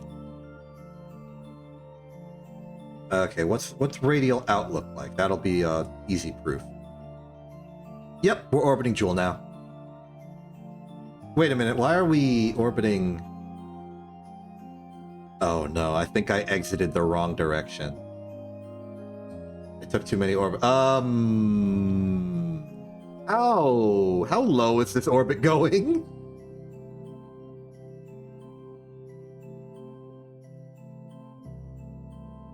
Okay, I think we're safe. I don't think we're gonna go into the Joule atmosphere, but I think that was a little bit too close for comfort. At the very least, this is not actually much of a burden in the objective sense. We just have to... I mean, we're gonna lose more fuel, but we're always losing more fuel. Go prograde, please. Okay, calculator, please. Thank you. We are currently at 1911 million. And we want to go to a target of... Well, here's the question. Do we go for Val or Tylo? I figure we should probably just go in order. So, Val would be next. A target of that radius. Target velocity is sitting at 2515.2. Wait, I have goofed. I put it in the lathe calculator instead of the Joule calculator. Fixed it. Okay. Actual target velocity is 7753.7. Not much different. Kind of makes sense. And burn.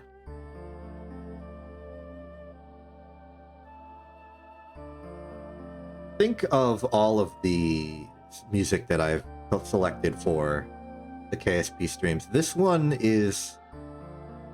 Well, I have a handful that I consider my favorites, but this is one of them, because this one very much reminds me of Trojan Green Asteroid.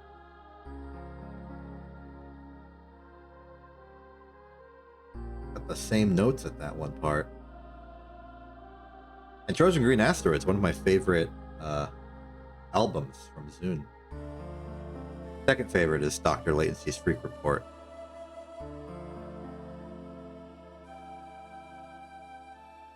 Target velocity is 7753.7. We are ascending, so no longer confident that that's going to be an accurate measure. I'll go to 77 flat.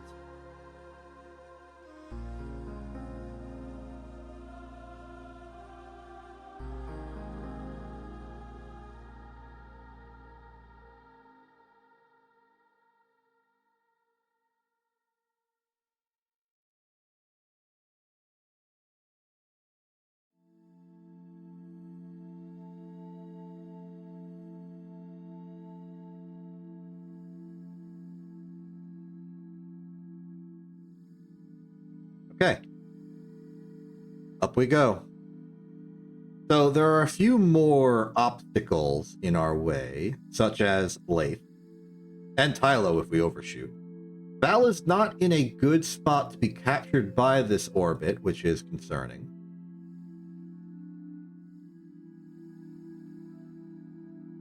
Lathe is conveniently not in the way right now. We know what we want our apoapsis to be, so once we get to apoapsis, we'll be able to measure just how good or bad our orbit is for this.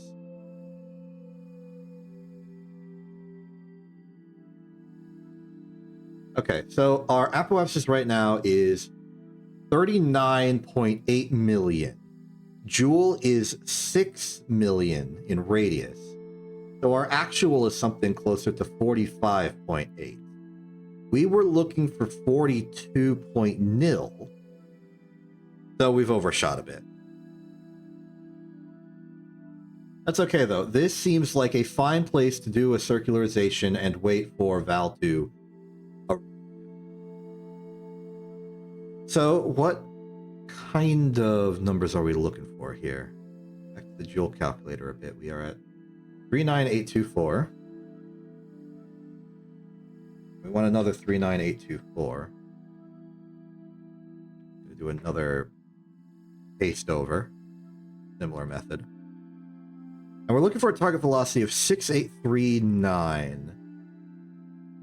Oh, no, we are not. I forgot to add the zeros. Much better. 2483.0 to circularize. We're currently at 1348. So we got a ways to go. But in high orbit, doesn't take that much. Well, we have a lot of leniency.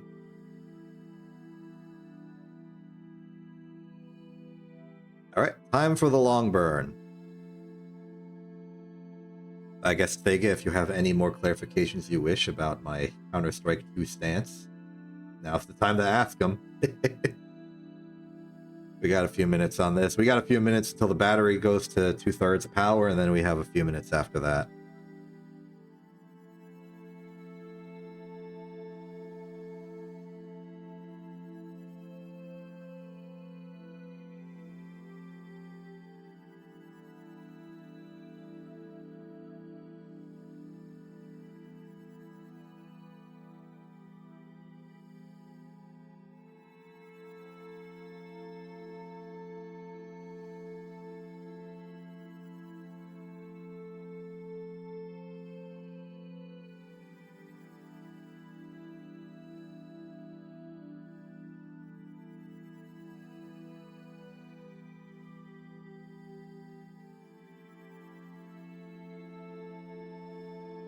Shame we're going to lose a little bit of thrust soon because we are just barely raising the needle on our radar accelerometer. Speedometer. Velocitometer. I don't know. Okay, down to 2/3 thrust. Looking good. Currently at 1750. We are looking for 2483.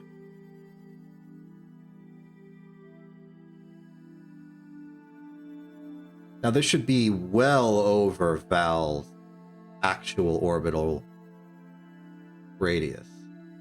But it's also behind me, so that's good for us.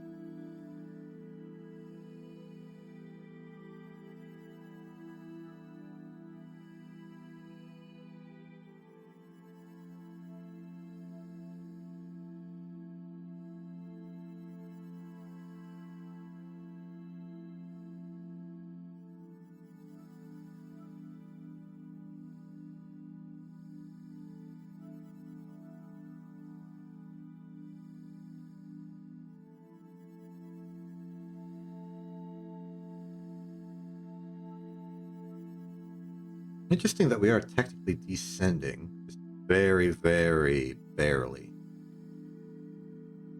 So shallow is our descent, I'm surprised the number even changed. Okay, we are approaching roughly 2,000 with an additional 400 to go. Charge is holding stable. We are ascending now. Interesting. Try and shallow our angle a little bit.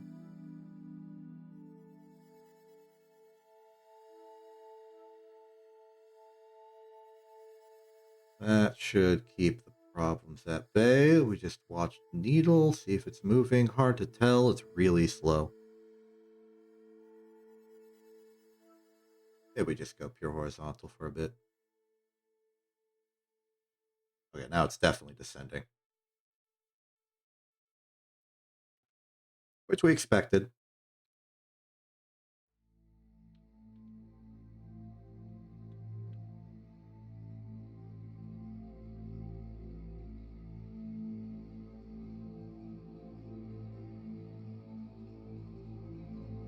Okay, 2100.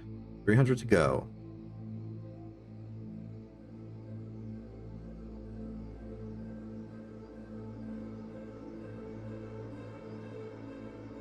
Get some up again.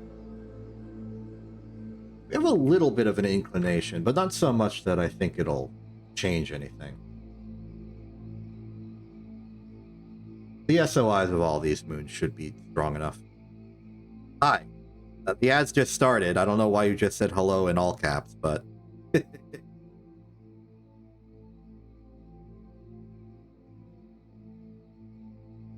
Hi. Welcome to an ad break. I'm afraid you're going to have to not even listen for another 3 minutes.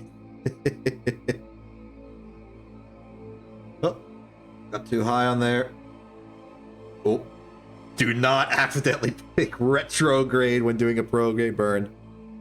Okay, well, consider you lucky. Anyway, welcome back from only listening. How you doing?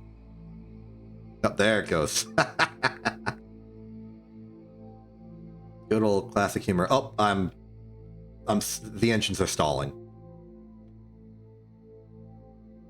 There we are.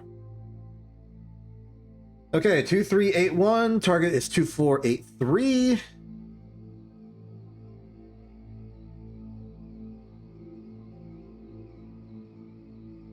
I think I've held pretty good.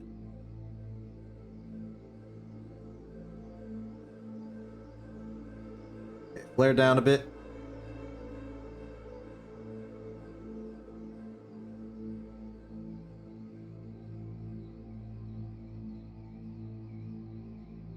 Two, 483 coming soon to theaters near you. Bit too far. We want 83 exactly. 0.0.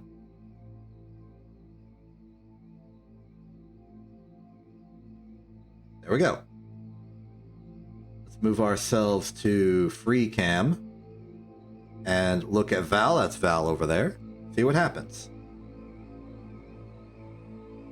As expected, it is getting closer to us, so logically it is in an orbit lower than us, which makes sense. We deliberately were staying above it. And now we'll see how close we get, if it can capture us at this distance.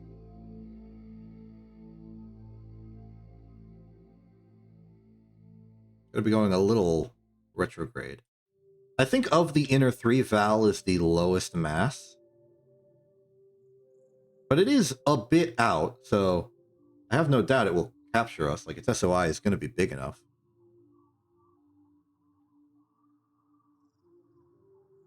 Ready on the transition. It's coming soon to theaters near you.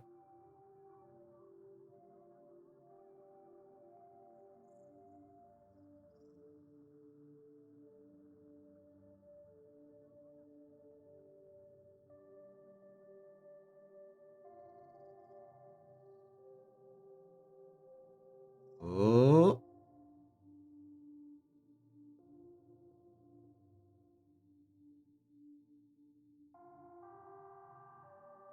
Wow, seriously? No contact. It's right there, and we have no contact. That is wild.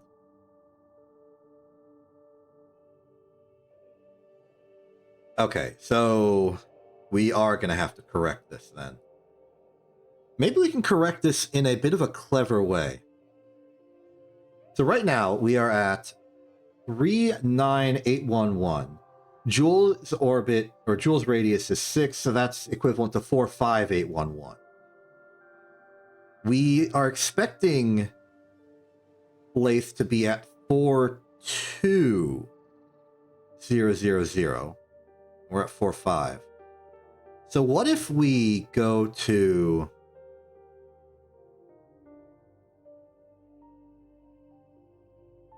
So we're 3 million meters above. Actually, that makes sense. The SOI of Lathe, which is a more massive moon, was 3 million. So it makes sense that this would be smaller a bit.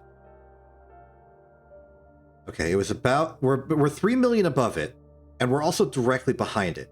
If we go 3 million below it, I think we have a decent chance of maybe catching it on the other side. So let's go to... Coincidentally, this would be like 39 million here. Target velocity is 2381.1.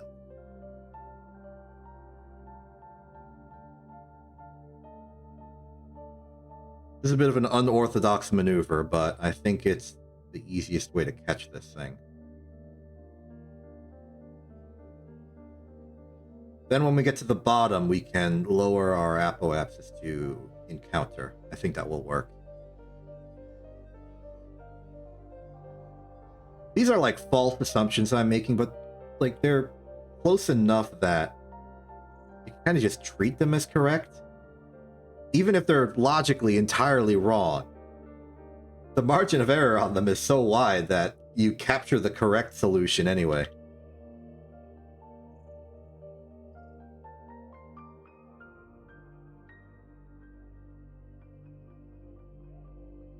So from here, it's faster than us because we're in a higher orbit and slowing down. But as we fall below it, we will catch up a little. And it's my hope that we can use that catch-up to sort of swing around and collide.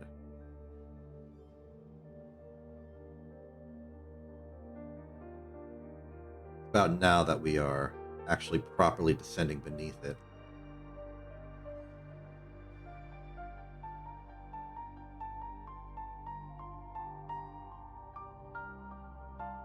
That looks cool.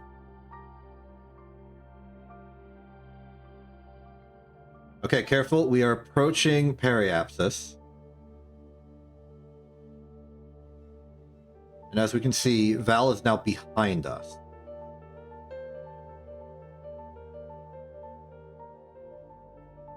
In a technical sense, we've overshot, but we were doing this in a way that we basically knew we were going to overshoot.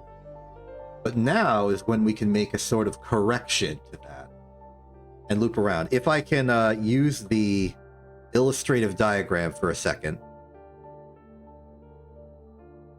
What I'm deliberately trying to do is to... There's Jewel, there's Val. Val is in this circle. It's a terrible circle.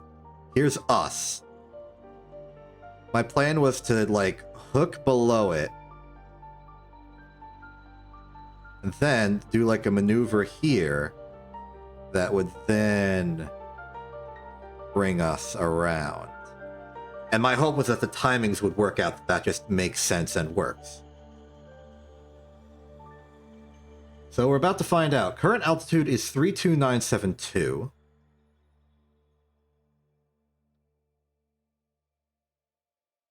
And target is that.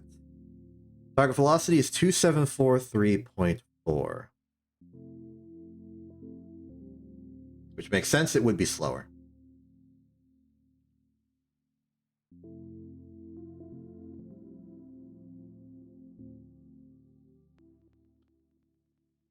Let me see if I did this good.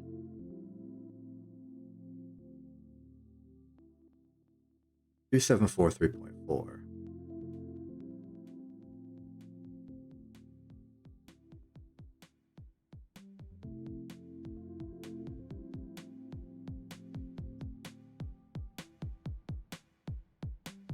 Little overshot.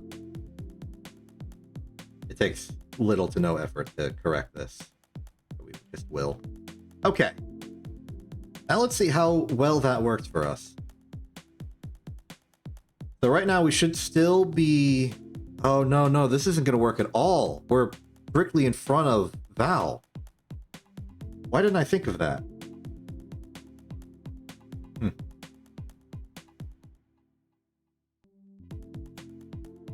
Well, that's a little embarrassing on my attempts to do this well.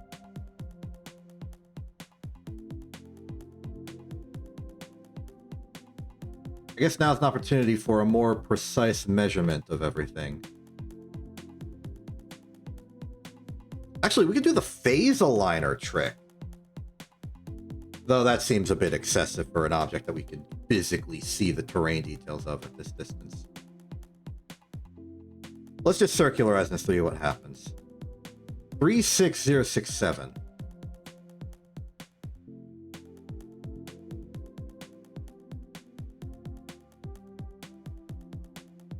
Thank you. 2591.6.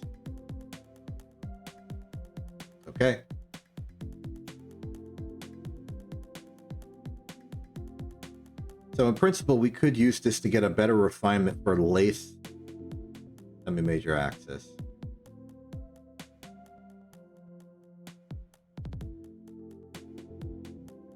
Line 1.6.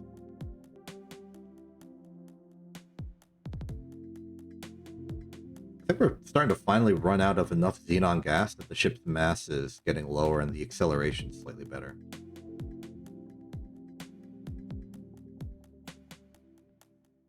Okay, Val is receding from us. Does that make sense? Our current orbital radius is 36074, which would translate with Joule's radius to about 42074, which is above our measurement for Lathe. Sorry, for Val. Of 42066. This implies that we're going faster than Val. We are going faster than Val. That implies that our number is too high.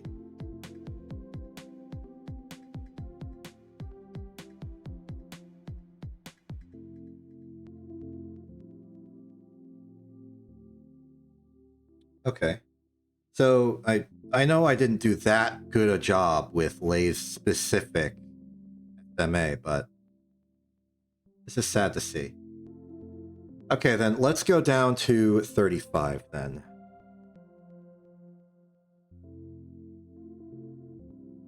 $2574.9. Wait, no. We're already below it because we're going faster. Right? Right. We want to go up.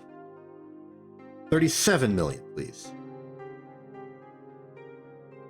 To 605.7.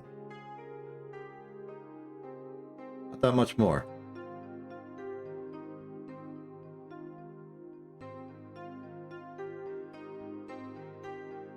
Man, I've been bungling the heck out of it. Thank goodness for fuel efficiency.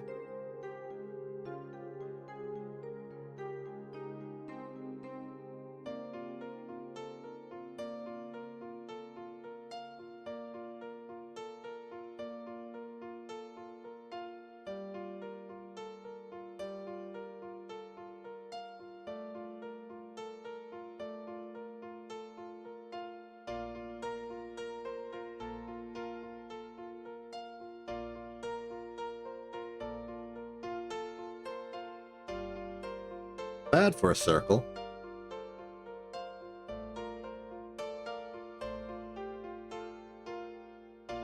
Okay, 36991.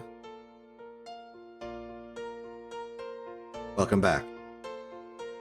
36991. Circle would be 2563.6. Let's do it.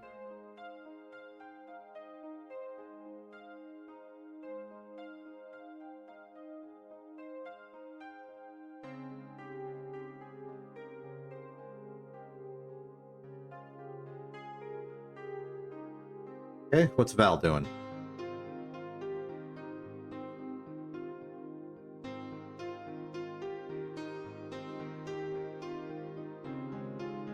It's still receding. Barely. You shouldn't get another 3-minute ad for like an additional 45 minutes. It's every hour. It's like as close to on the hour as the automated system can get.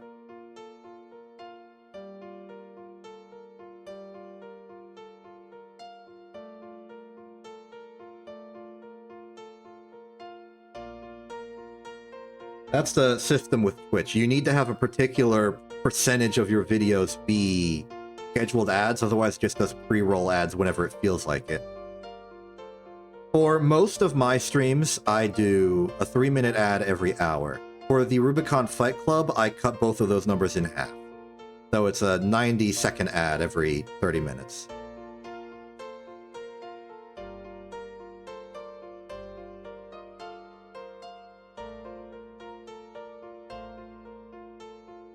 I forget what I was doing. Oh yeah, Val is still receding away from us, which is weird, but it's only receding away from us barely.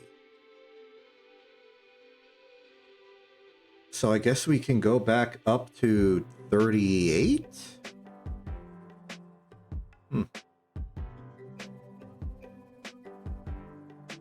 Our velocity is 2578.4. Do it.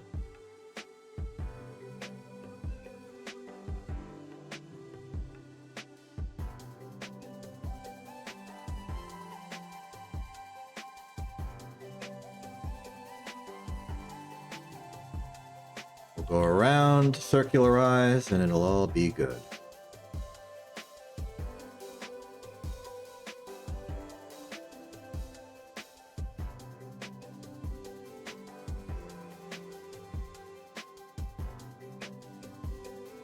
Three 37975, that's fine. 37975.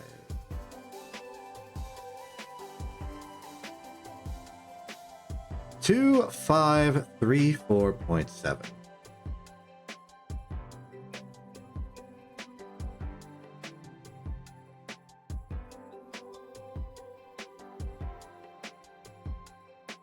Okay, Val, what are you doing? Please say you're getting closer to me.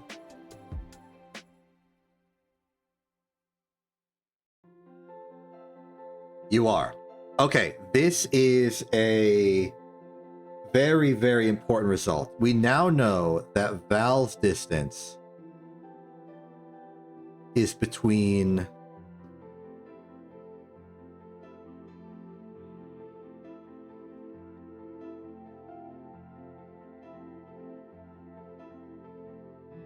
well, it's between 37 and 38 altitude. It's 37 plus 6.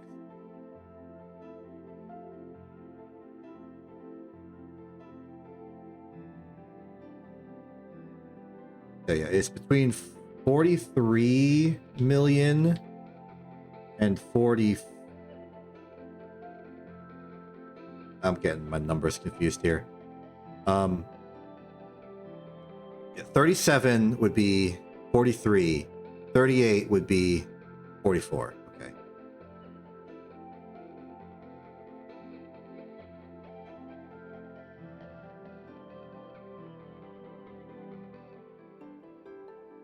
Which is interesting. It means that Lathe is possibly more wrong than I figured. We know Lace is below 27 million. How about we just quickly do the numbers with a 27 million?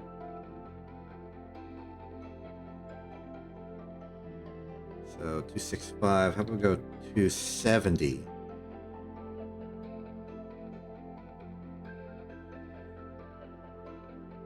Paste here. Have this be equal to this times 2. And equal to this times 2. That gives us an semi-major of 42.859. Which is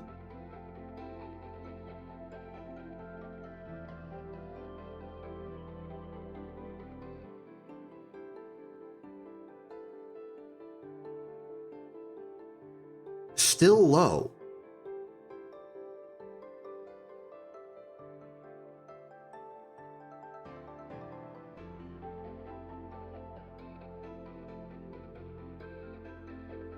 Interesting.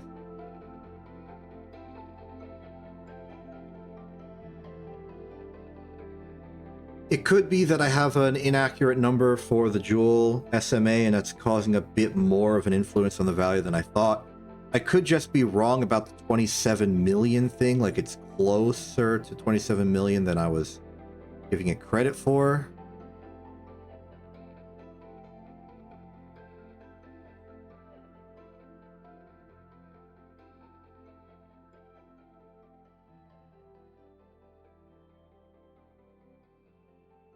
Interesting. let's go to 27 million here. And then let's copy over these two values.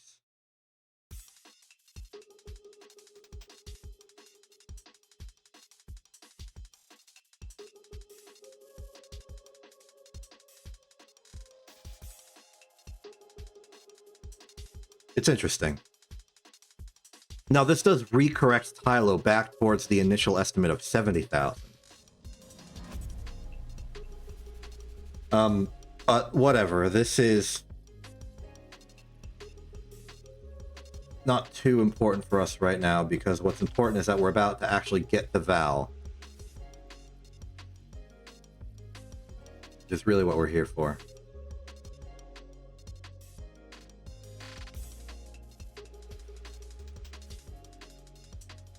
Okay. All right, that's looking like approximately 2.1 million on the SOI. Let's put the SOI number in. 2,100,000. Nope. Too many zeros. There we go. Let's call that a decent yellow.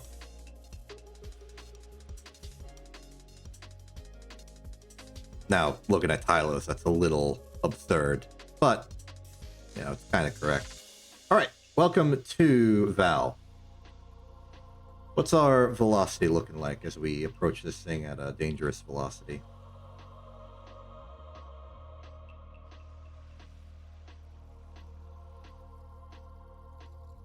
I'm suddenly afraid that we are on a collision course. I'm going to go radial out and circularize this immediately. Our velocity, our like absolute velocity is not that high. So I believe we have what it takes to circularize. Like, I think we'll be able to shape our orbit because just the objective numbers we're dealing with are so small. Val is definitely a lower mass than Lake. We could tell that immediately. If your orbital distance to the thing you and another celestial object are orbiting is larger, but your SOI is smaller than the thing closer to the thing you're both orbiting, then your mass is less. I don't know what to tell you. Your mass is less. You have a lower mass.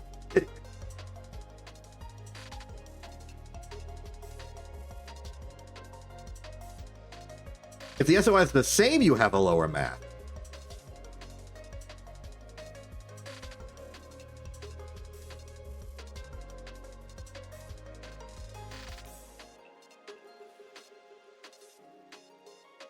Okay,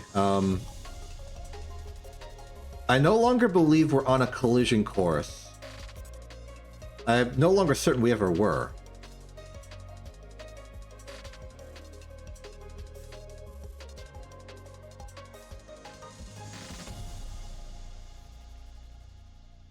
Cool. Okay. Because Lathe, the mass of Lathe, or sorry, the mass of Val is so low, we are not going to be getting a survey orbit with a velocity of more than 1 kilometer per second, which means we are losing 1 sig fig on this, but this is the standard for moon-type bodies. And Lathe is small enough to be classified more as a moon-type body than a planet-type body. It is literally a moon, but gas giant moons are a different beast. Oh, did I think we were in danger because I had us in the wrong camera? We weren't in auto when we entered? I guess that's on me. We in orbit? It's looking like an orbit. Is this a good survey orbit?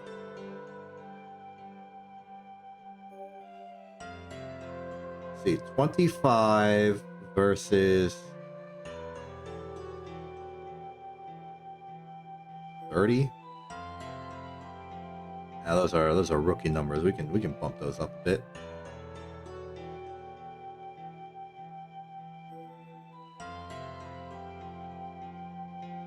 Let's see what 700 does for us. Now that I'm no longer afraid of colliding. I wonder if we could land. It would be tricky. But we could just say that this probe has served its purpose and just go for a landing. We got 2 moons out of this. There are 5 moons of Joule. We could have Hilo. Oh, I'm really not used to how much we're accelerating. The ion thruster has gotten stronger. But if there was any of the inner 3 moons of Joule that we would have any hope of landing one of our probes on, it would be this one. Of the outers, Bop and Paul could both go for a landing attempt. Hilo is not happening. If Tylo was a perfect sphere and our probes had wheels on them, then maybe. Then maybe we could go for a landing. But neither of those facts are true.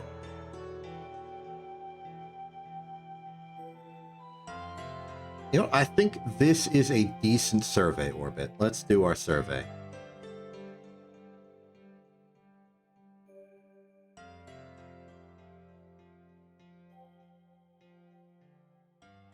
Okay, we are looking for 69, 70, 71, 72, 73, 74, 75. We're looking for the maximum. 76.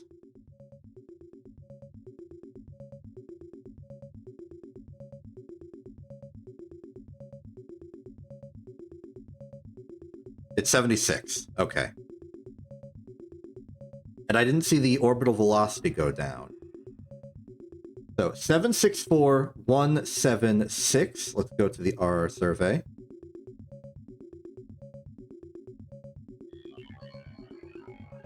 Error 0.5. Velocity is 365.8.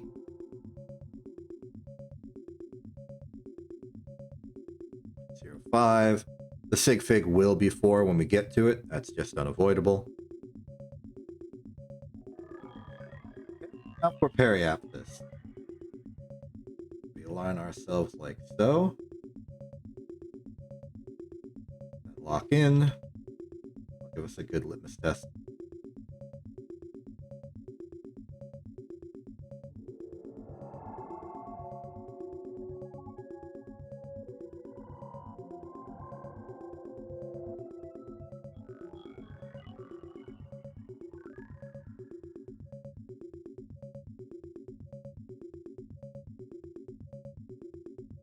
Okay, we're looking for the lowest.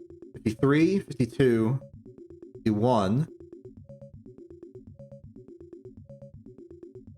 51. Okay, and I didn't see the velocity go above 700.1. So, 256051. There is 0.5. 700.1, 0.05.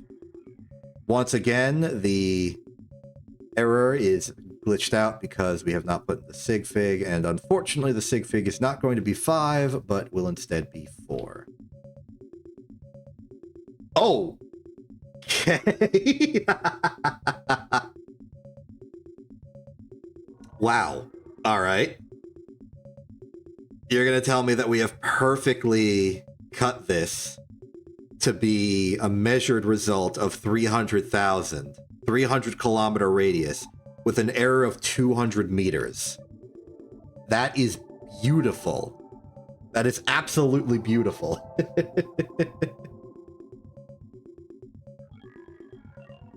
Can't get a better result than that.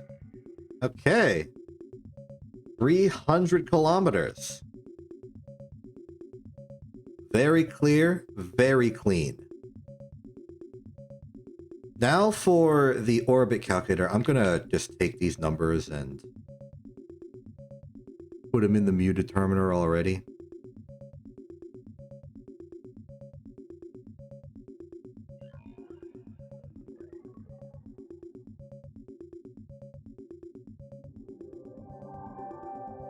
Planet radius is 300,000. There we go. Now all we gotta change is the orbital period. For that, what's our stopping rule for this one? Mission elapsed time should still be good for this. What is our stopping rule? How about when we go to 300?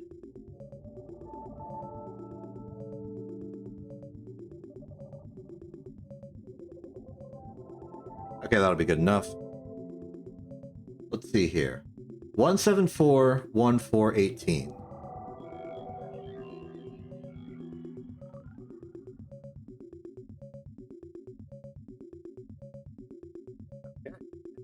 Usual, we shall be going for 10 bits.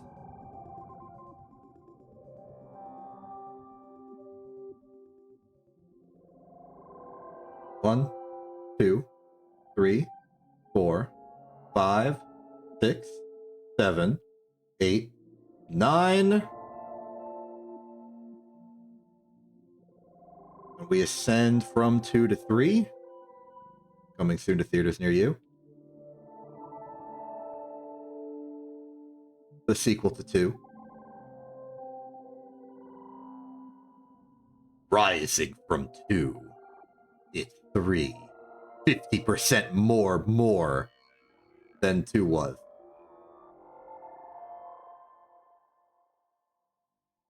Alright. So, mission elapsed time is 1785037.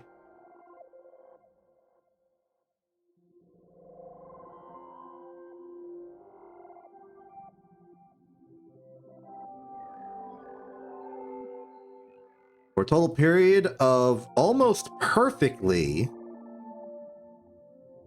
10,000 seconds. Neat. Periapsis we put in, apoapsis we put in, planet radius we put in, semi-major was calculated, and the final mu value is this. Let's head to our data and put that in. Please format my number as a number. Thank you. I'm going to tentatively put that as a light green. So does this make sense? We have Duna, which is a similar radius and has an SGP of about 50% more. So that's about the correct ballpark. I'm going to say that's good.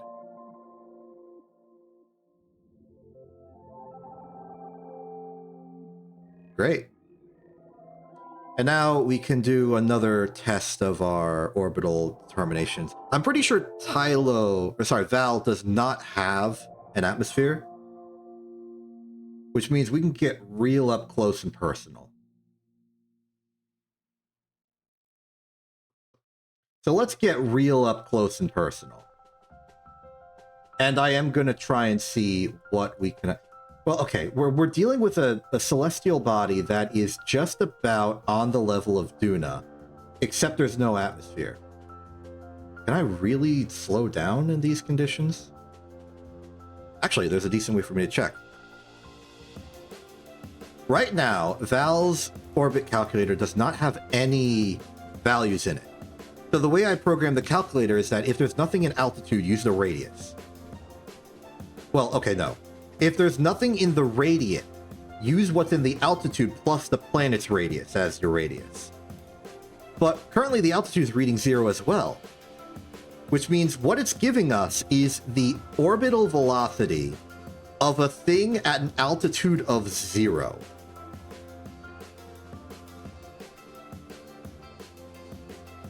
Which means if it was a perfect sphere and we were at an altitude of like, I don't know, 1 meter off the ground, that would be our velocity.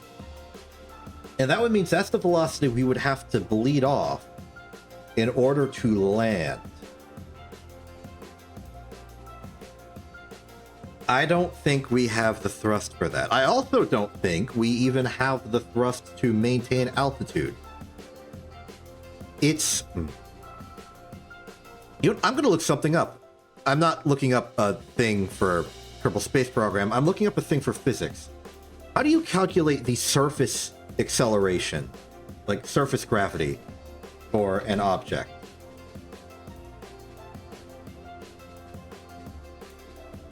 So surface gravity, I don't want a calculator, I want the equation.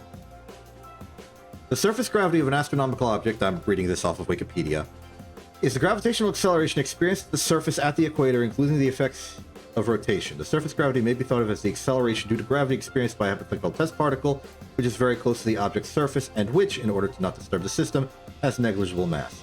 For objects where the surface is deep in the atmosphere and the radius not known, the surface gravity is given at 1 bar pressure.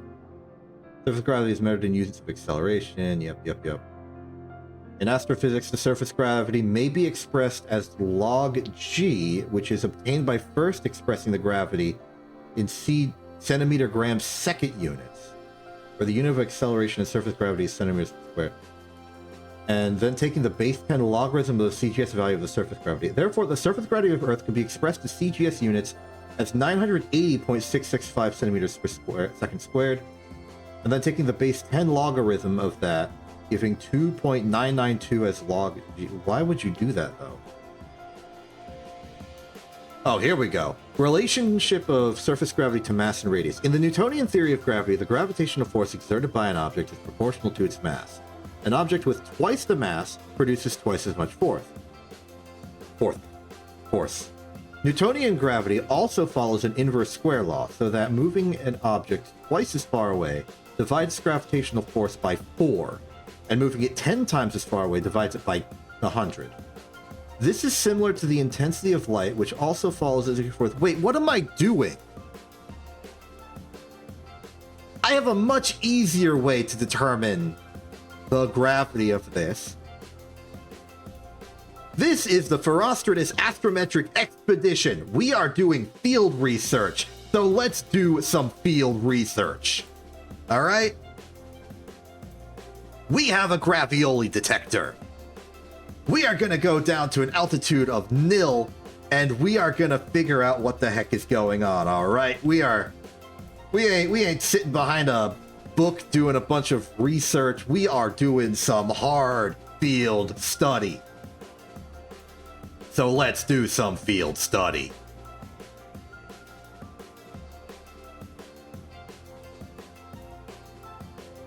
Man, I've hyped myself up for this.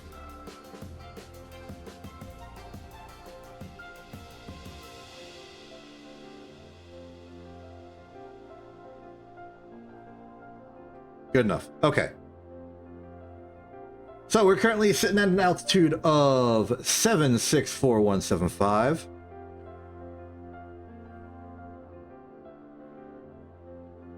And let's be safe and go to an altitude of about 10,000.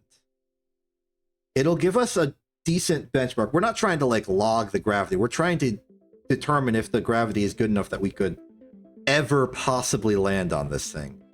So target velocity is 296.6. How about we just go down to a flat 300? Seem good? Seem good. And then we will use our gravioli and we will get some empirical freaking results.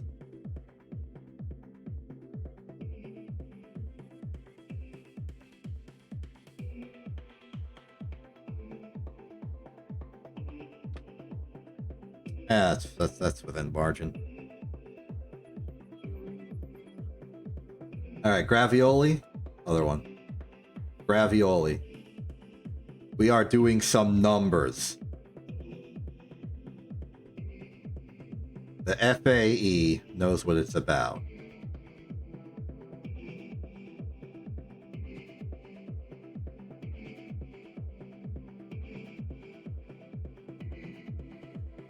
So,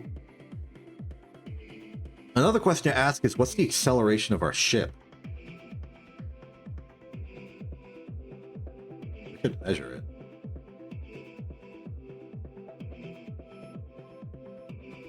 Okay, we're getting closer. The display is displaying 1.5 meters per second. We're gonna have a hard time with this, aren't we?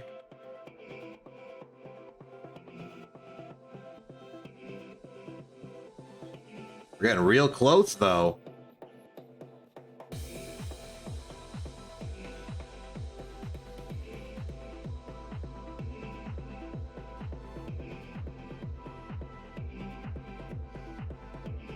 Free magnetometer. The magnetometer thing, it says, really disappoints me because I was really hoping it would be like an actual, like... I want information about its magnetic field, not just the description of what magnetometers are doing. Okay, I know I went for like 10,000 up, but yeah, it's really spooky.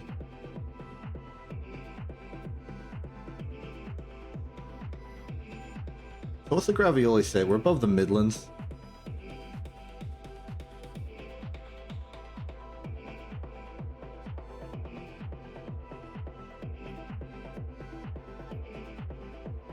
May as well.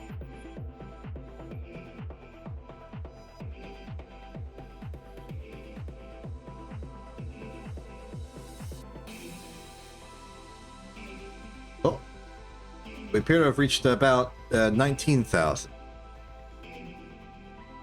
So how about we circularize there, because it seems safe. It's Paul that has like the crazy crazy mountains, right? Okay, so we gotta slow down to 806.5.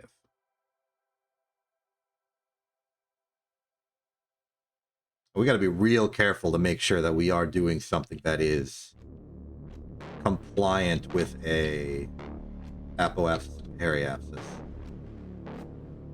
If not, we're in danger.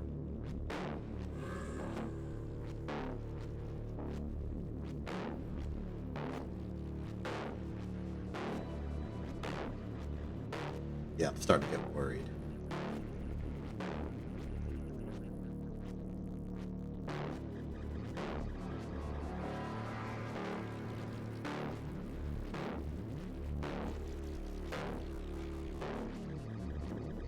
Give me radial in, turn this into our apoapsis. Stop. We are at 27123. We're way off course. Target velocity is 791.4.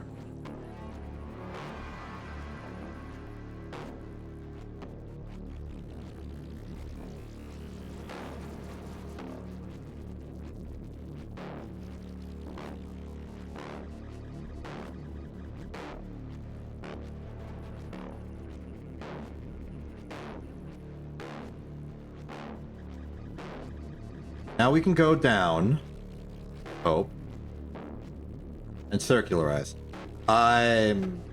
If we don't come out of the shadow of the planet, we're gonna be having a bad time.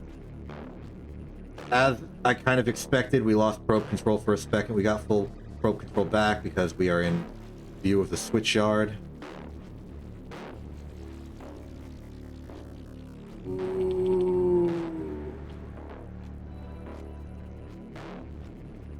Okay, so it would appear that surface gravity, at least 20 kilometers up, is 2.04 meters per second squared. So, what is our actual acceleration? Put an accelerometer on this ship, right? Auto display. Okay, so what happens if I do this? We are accelerating at about 0.114 Gs.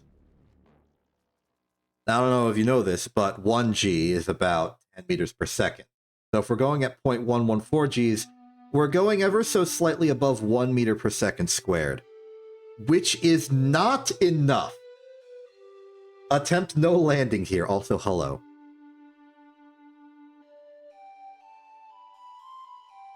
Attempt no landing here. Goodness me. So, there's no chance we make this landing, right? There's no chance. We do not have the acceleration.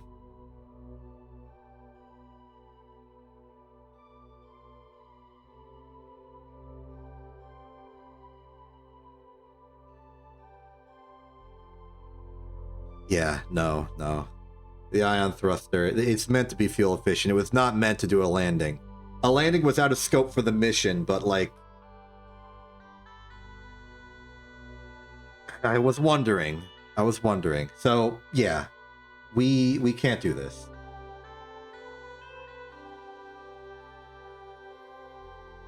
What we can do, however, is just keep this thing around as just like a ring of Val.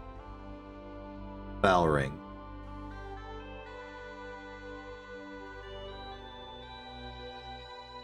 Because this does seem to be a safe altitude.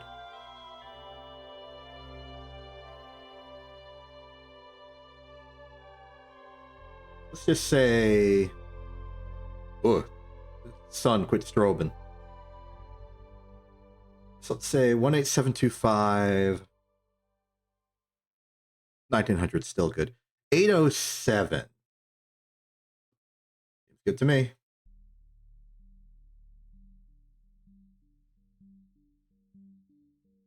Okay.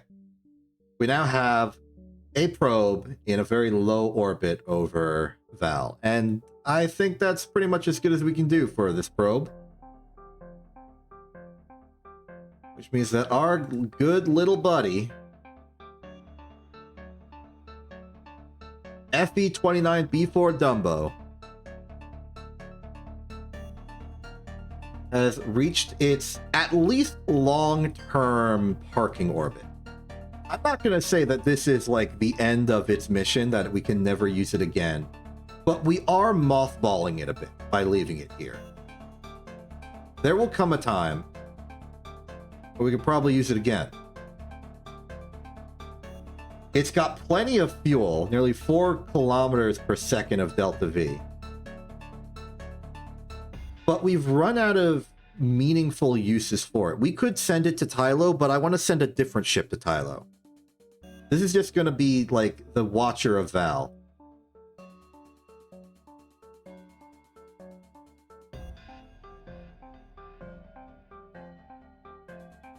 It does. It just came from Lathe in particular.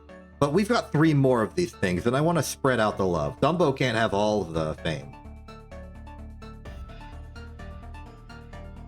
Let's just stop this ship from spinning, because I just wanted it to look cool doing that.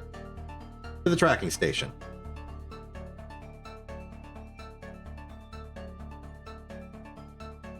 So, we have surveyed Lake. We have surveyed Val. We are going to survey Tylo, and that will be the Trinity for today. Bop and Paul are going to need some more fine-tuned adjustments. It's possible we may need to sacrifice one of the probes to be our new polar bungle. Also, what's with the extreme lag on me scrolling on this menu? What's that about? Hey, can I leave this menu for a second?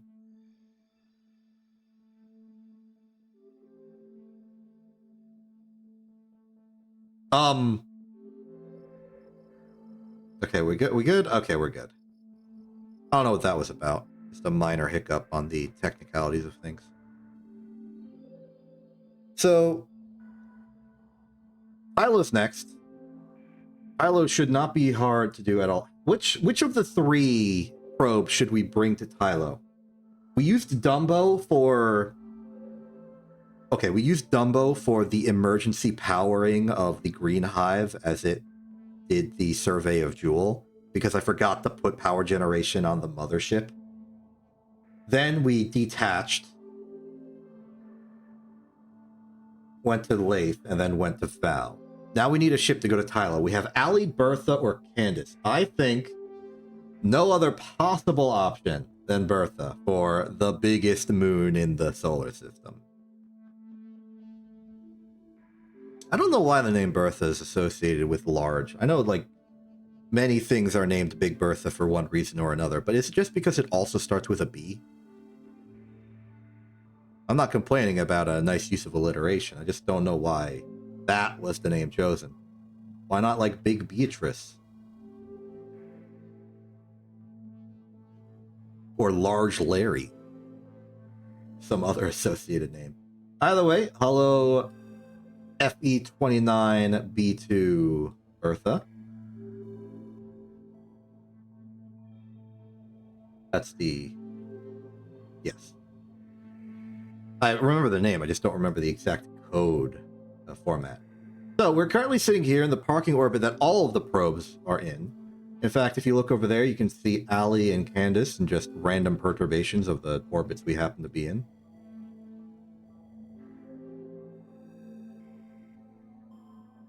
Accidentally messed with the FOV slider. That's going to make me paranoid for the entire rest of the stream. That's okay, though. Let's see, Tylo is there. Looking at our measurements that we took, and basing it on this hypothetical theorized 124 resonance, we suspect Tylo to have a semi-major axis of around 68 to 70 million meters. So let's just target it immediately. So Jewel is target of that. There should be no moons in the way of us, and we are currently sitting at a comfy parking orbit of 99,959,000.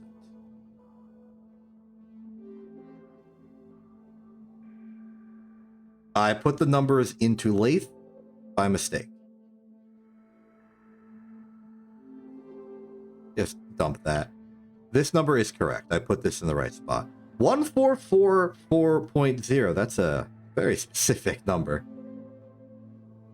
All right, off we go. We won't worry about any phase alignment or what have you. We'll just go for it. Yes, okay. Just had to do a sanity check on the numbers. What's our acceleration now? Too far from object? No. I want the accelerometer. 0.093. So we were gaining acceleration from the xenon tanks being empty, but not as much as I was hoping. I don't think we could ever, even if we drain the tanks, get to a mass of low enough to get to 0.2 Gs of acceleration. Though I'm curious what Bop and Paul will bring to the table when we get to those.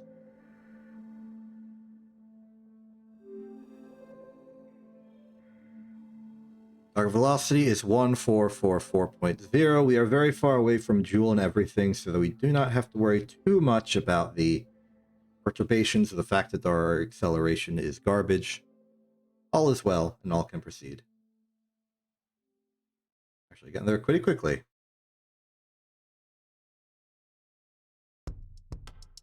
On 444.0. We expect in practice this to be slightly below Tylo. Let's just go to periapsis.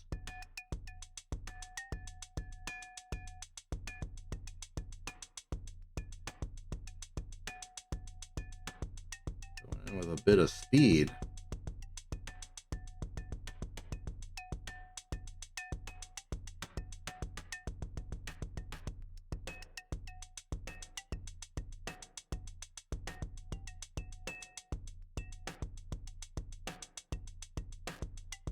Okay.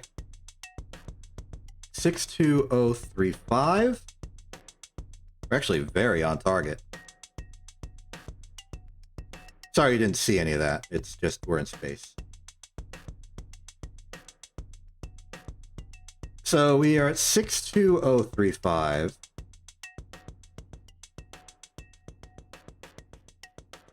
And I see no reason why not to just circularize. 2037.8.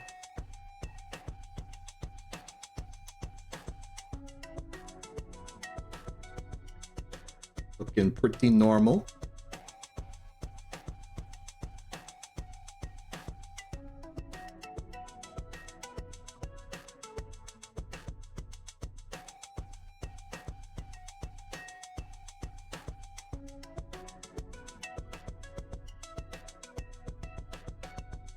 Can't see Tylo right now. Is that it? Yeah, that's it. Okay. We're not as close to the other planet. We're in a higher orbit. It makes sense. It stands to reason.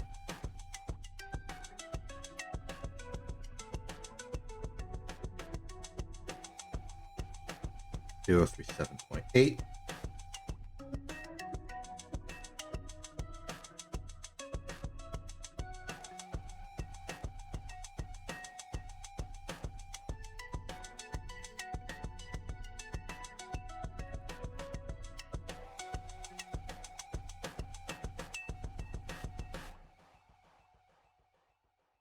Okay, roughly circular orbit. Let's see what Tylo does. We expect it to come towards us slowly. Oh wait, you want free cam.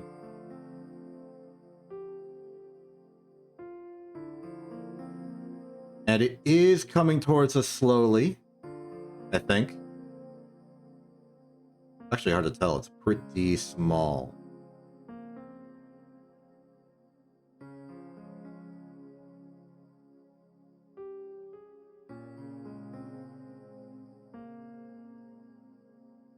Is it a waste for me to be doing this by just manually going closer and closer until we're there? Probably.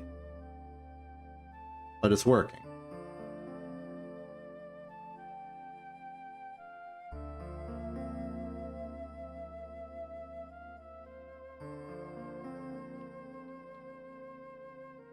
Okay, well, I don't think we're getting any better of a measurement on our sphere of influence here, but that's okay. Where's Tylo? This Tylo. What's the autos cam say about this situation? It's looking pretty good.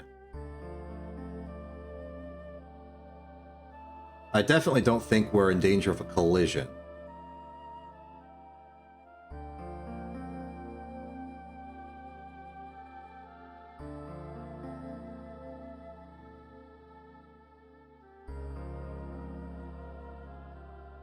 And again, this is a bit of a sharp turn we're making.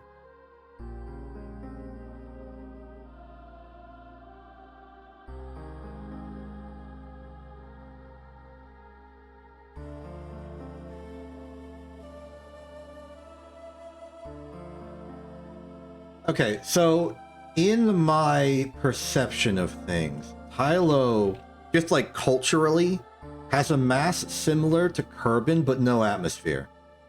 So I'm going to make a very interesting judgment call. I'm going to use the Kerbin orbit calculator to try and make my initial Tylo insertion. So we're currently at 2,114 million. Oh, I accidentally put that in billion. And we want to basically go, well, let's circularize just for now. Target velocity is 1140.2, and we'll see how close this is. Interestingly, it's not that far off, which gives me pause. But we'll go for it.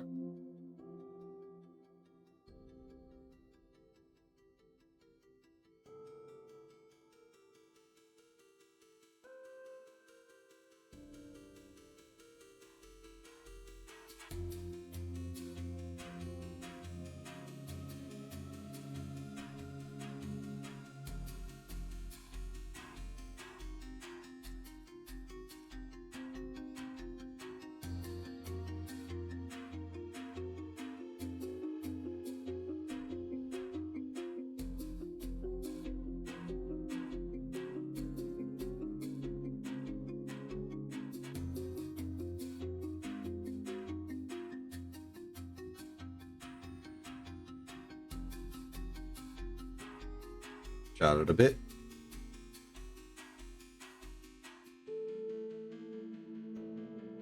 Okay, so this is going to be interesting. We're going to see just how close these are. So we're at 2119, which is already a bad sign. We're ascending rapidly, which is another bad sign. I just hope we are still captured.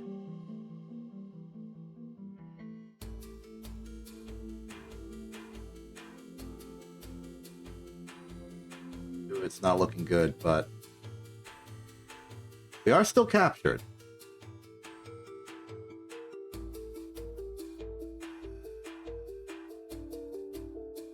We are still captured.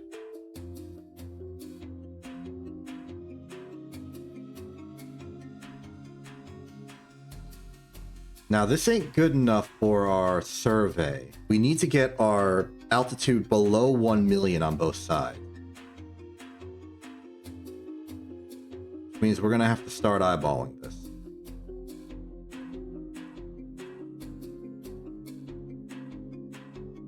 I'm going to go down to a solid 600.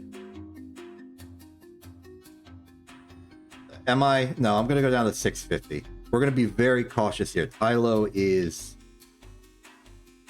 strong. We'll take as long as we need.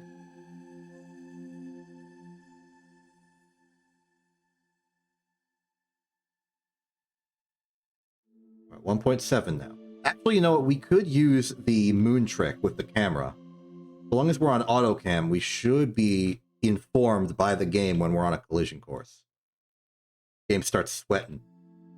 We can eke information out of how sweaty it is. Good chat T moment. So let's try and go down to 600 flat and see what happens.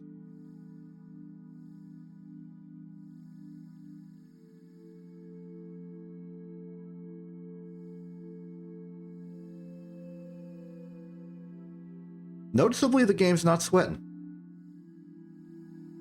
I'm really glad I'm in it. And an ad break for this joke.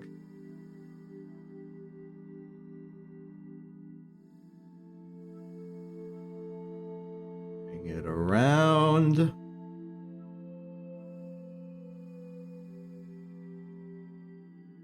Okay, we went from 1.7 to 1.2 in 50 meters per second. So I'm going to do another 50, perhaps. Go down to 550.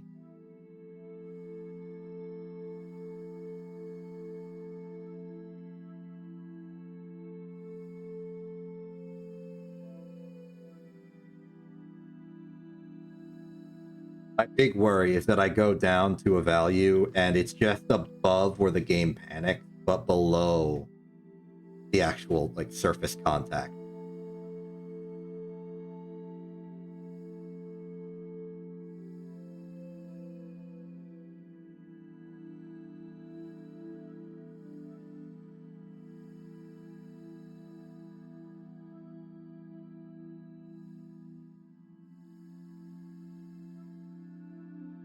Is below 1 million. Now we want to lower our apoapsis to a similar amount. For this, it's just going to be like rote eyeballing. But we probably have a lot to go. So I'm just going to basically run us right now until the battery depletes. Then cycle around again. That's my plan. We're going to get a survey orbit, then we're going to do a survey, and it's going to be great.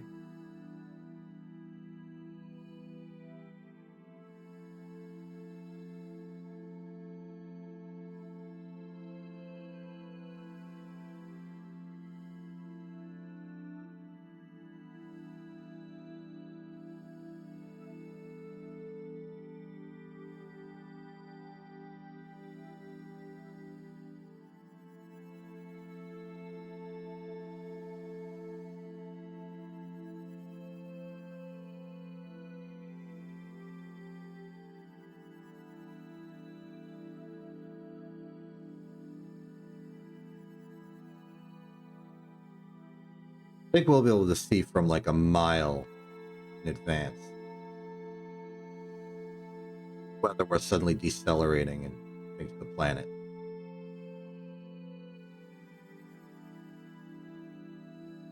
So I'm not too concerned about that. We're going to be dealing with some sloppy orbits, but it'll be fine.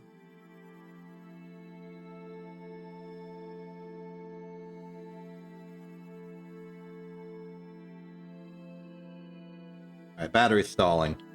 Let's warp.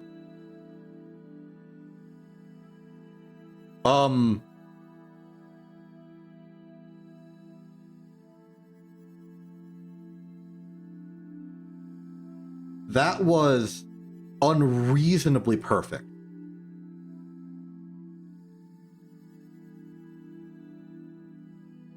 I'm a little startled. Okay, let's lower. We want to lower one side of the orbit so we get some variance in our numbers.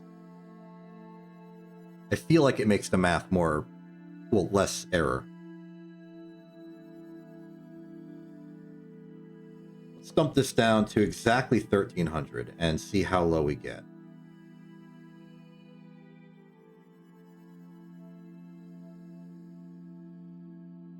Seven, 6, 7, 8. All right, we can do another. Let's just do more cycles of 50 as we were doing before.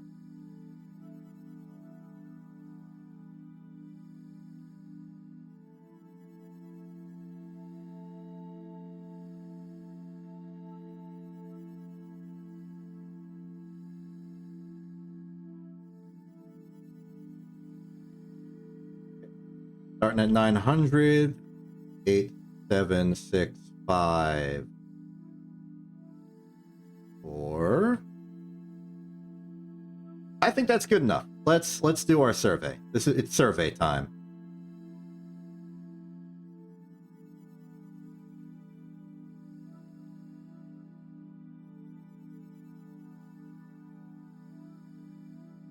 Okay, so maximum altitude is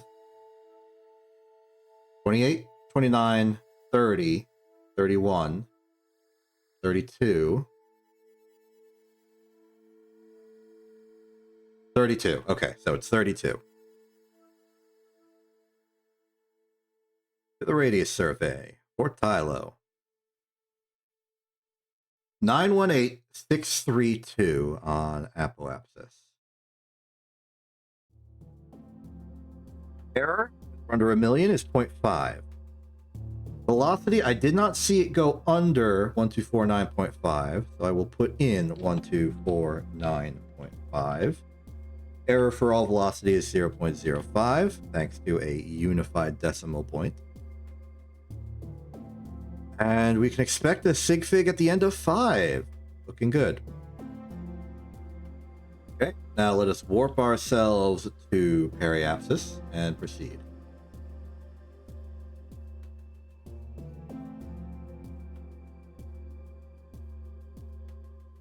Those velocity numbers, they might vary a bit more. So it goes slightly under 5.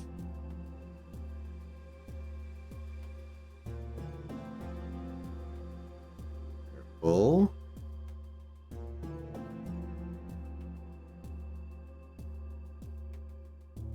Four, 3, 4. It's 3.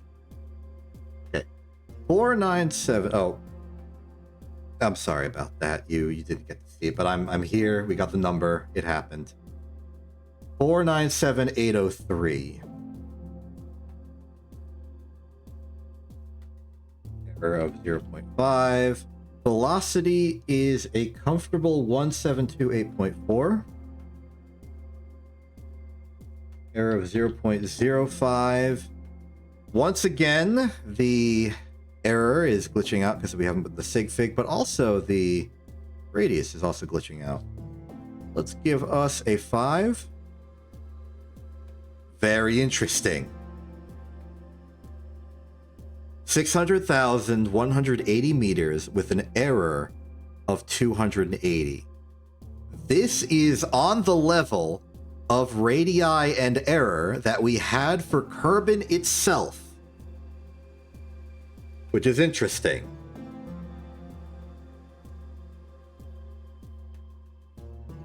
This would imply a slightly different density than Kerbin because our use of the Kerbin calculator did not work. So that's interesting in a geological sense. I suspect that maybe Kerbin is a bit more iron rich.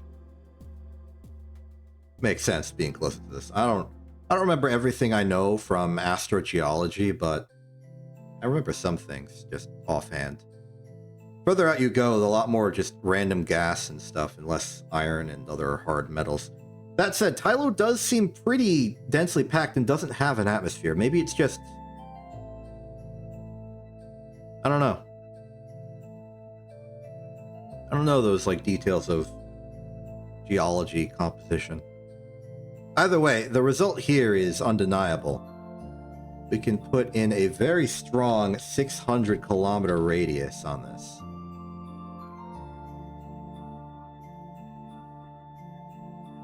So all that's left is the standard gravitational parameter, which means we move on to the mu determiner. Periapsis is there. Apoapsis here. Oop, but in the exact same spot. Apoapsis here. Planet radius is 600,000, and now we just need to get the orbital period. So, we're about to enter into the mission having a year component to its time. So we may have to move to the universal time, but I think I'd like to try it on MET just in case. Now I'll do UT. I'll do UT. I'll do it. I sincerely doubt that we're going to be going over... Like, we're not going to roll over the date, so I will just keep the year as 0 for this. Now, what's our stopping rule? What do we want for that? I think it going from 400,000 to 500,000 is safe. There we are. Okay, so universal time is a resounding 78,339.29.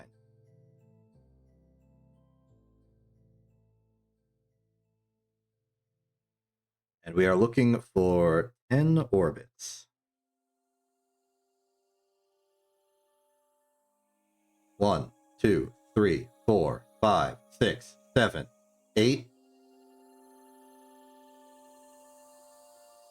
9.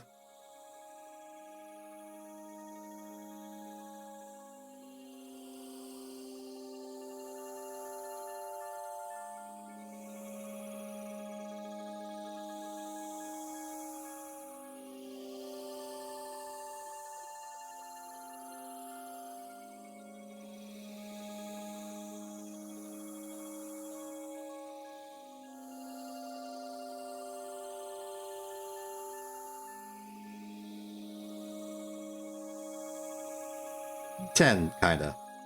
We're a little off the timing, but that was okay. So, 81, 11146.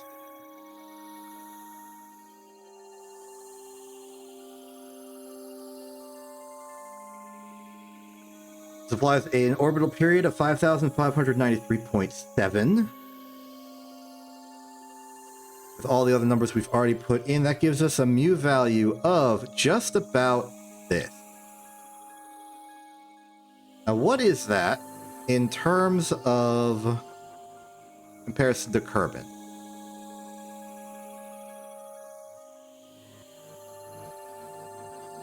Well, Kerbin's mu value is 35. This one is 28. So, yeah, it's weird that they have the same radius but different mu values, though if we account for the idea of density, it makes sense. It also corroborates when we used the Kerbin orbit calculator as a stand-in for a Tylo orbit calculator. It ended up making the orbit too tall when we were trying to circularize. Because a Kerbin would need more velocity to circularize, and therefore, with a weaker SGP, we didn't actually pull it in as much. Our velocity should have been lower to circularize. So that makes sense. And so I'm pretty happy with this result.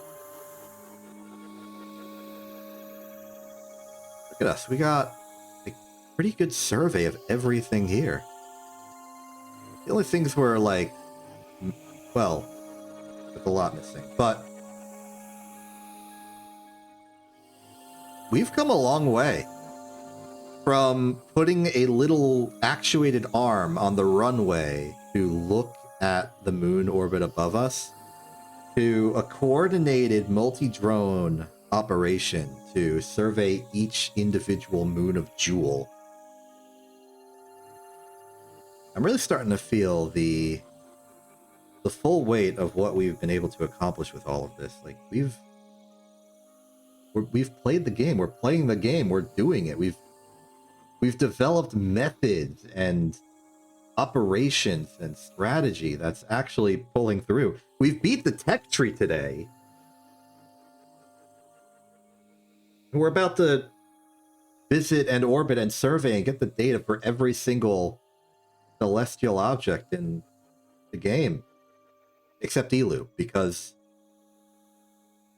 that was a big leap in my capability. That one's gonna be tough.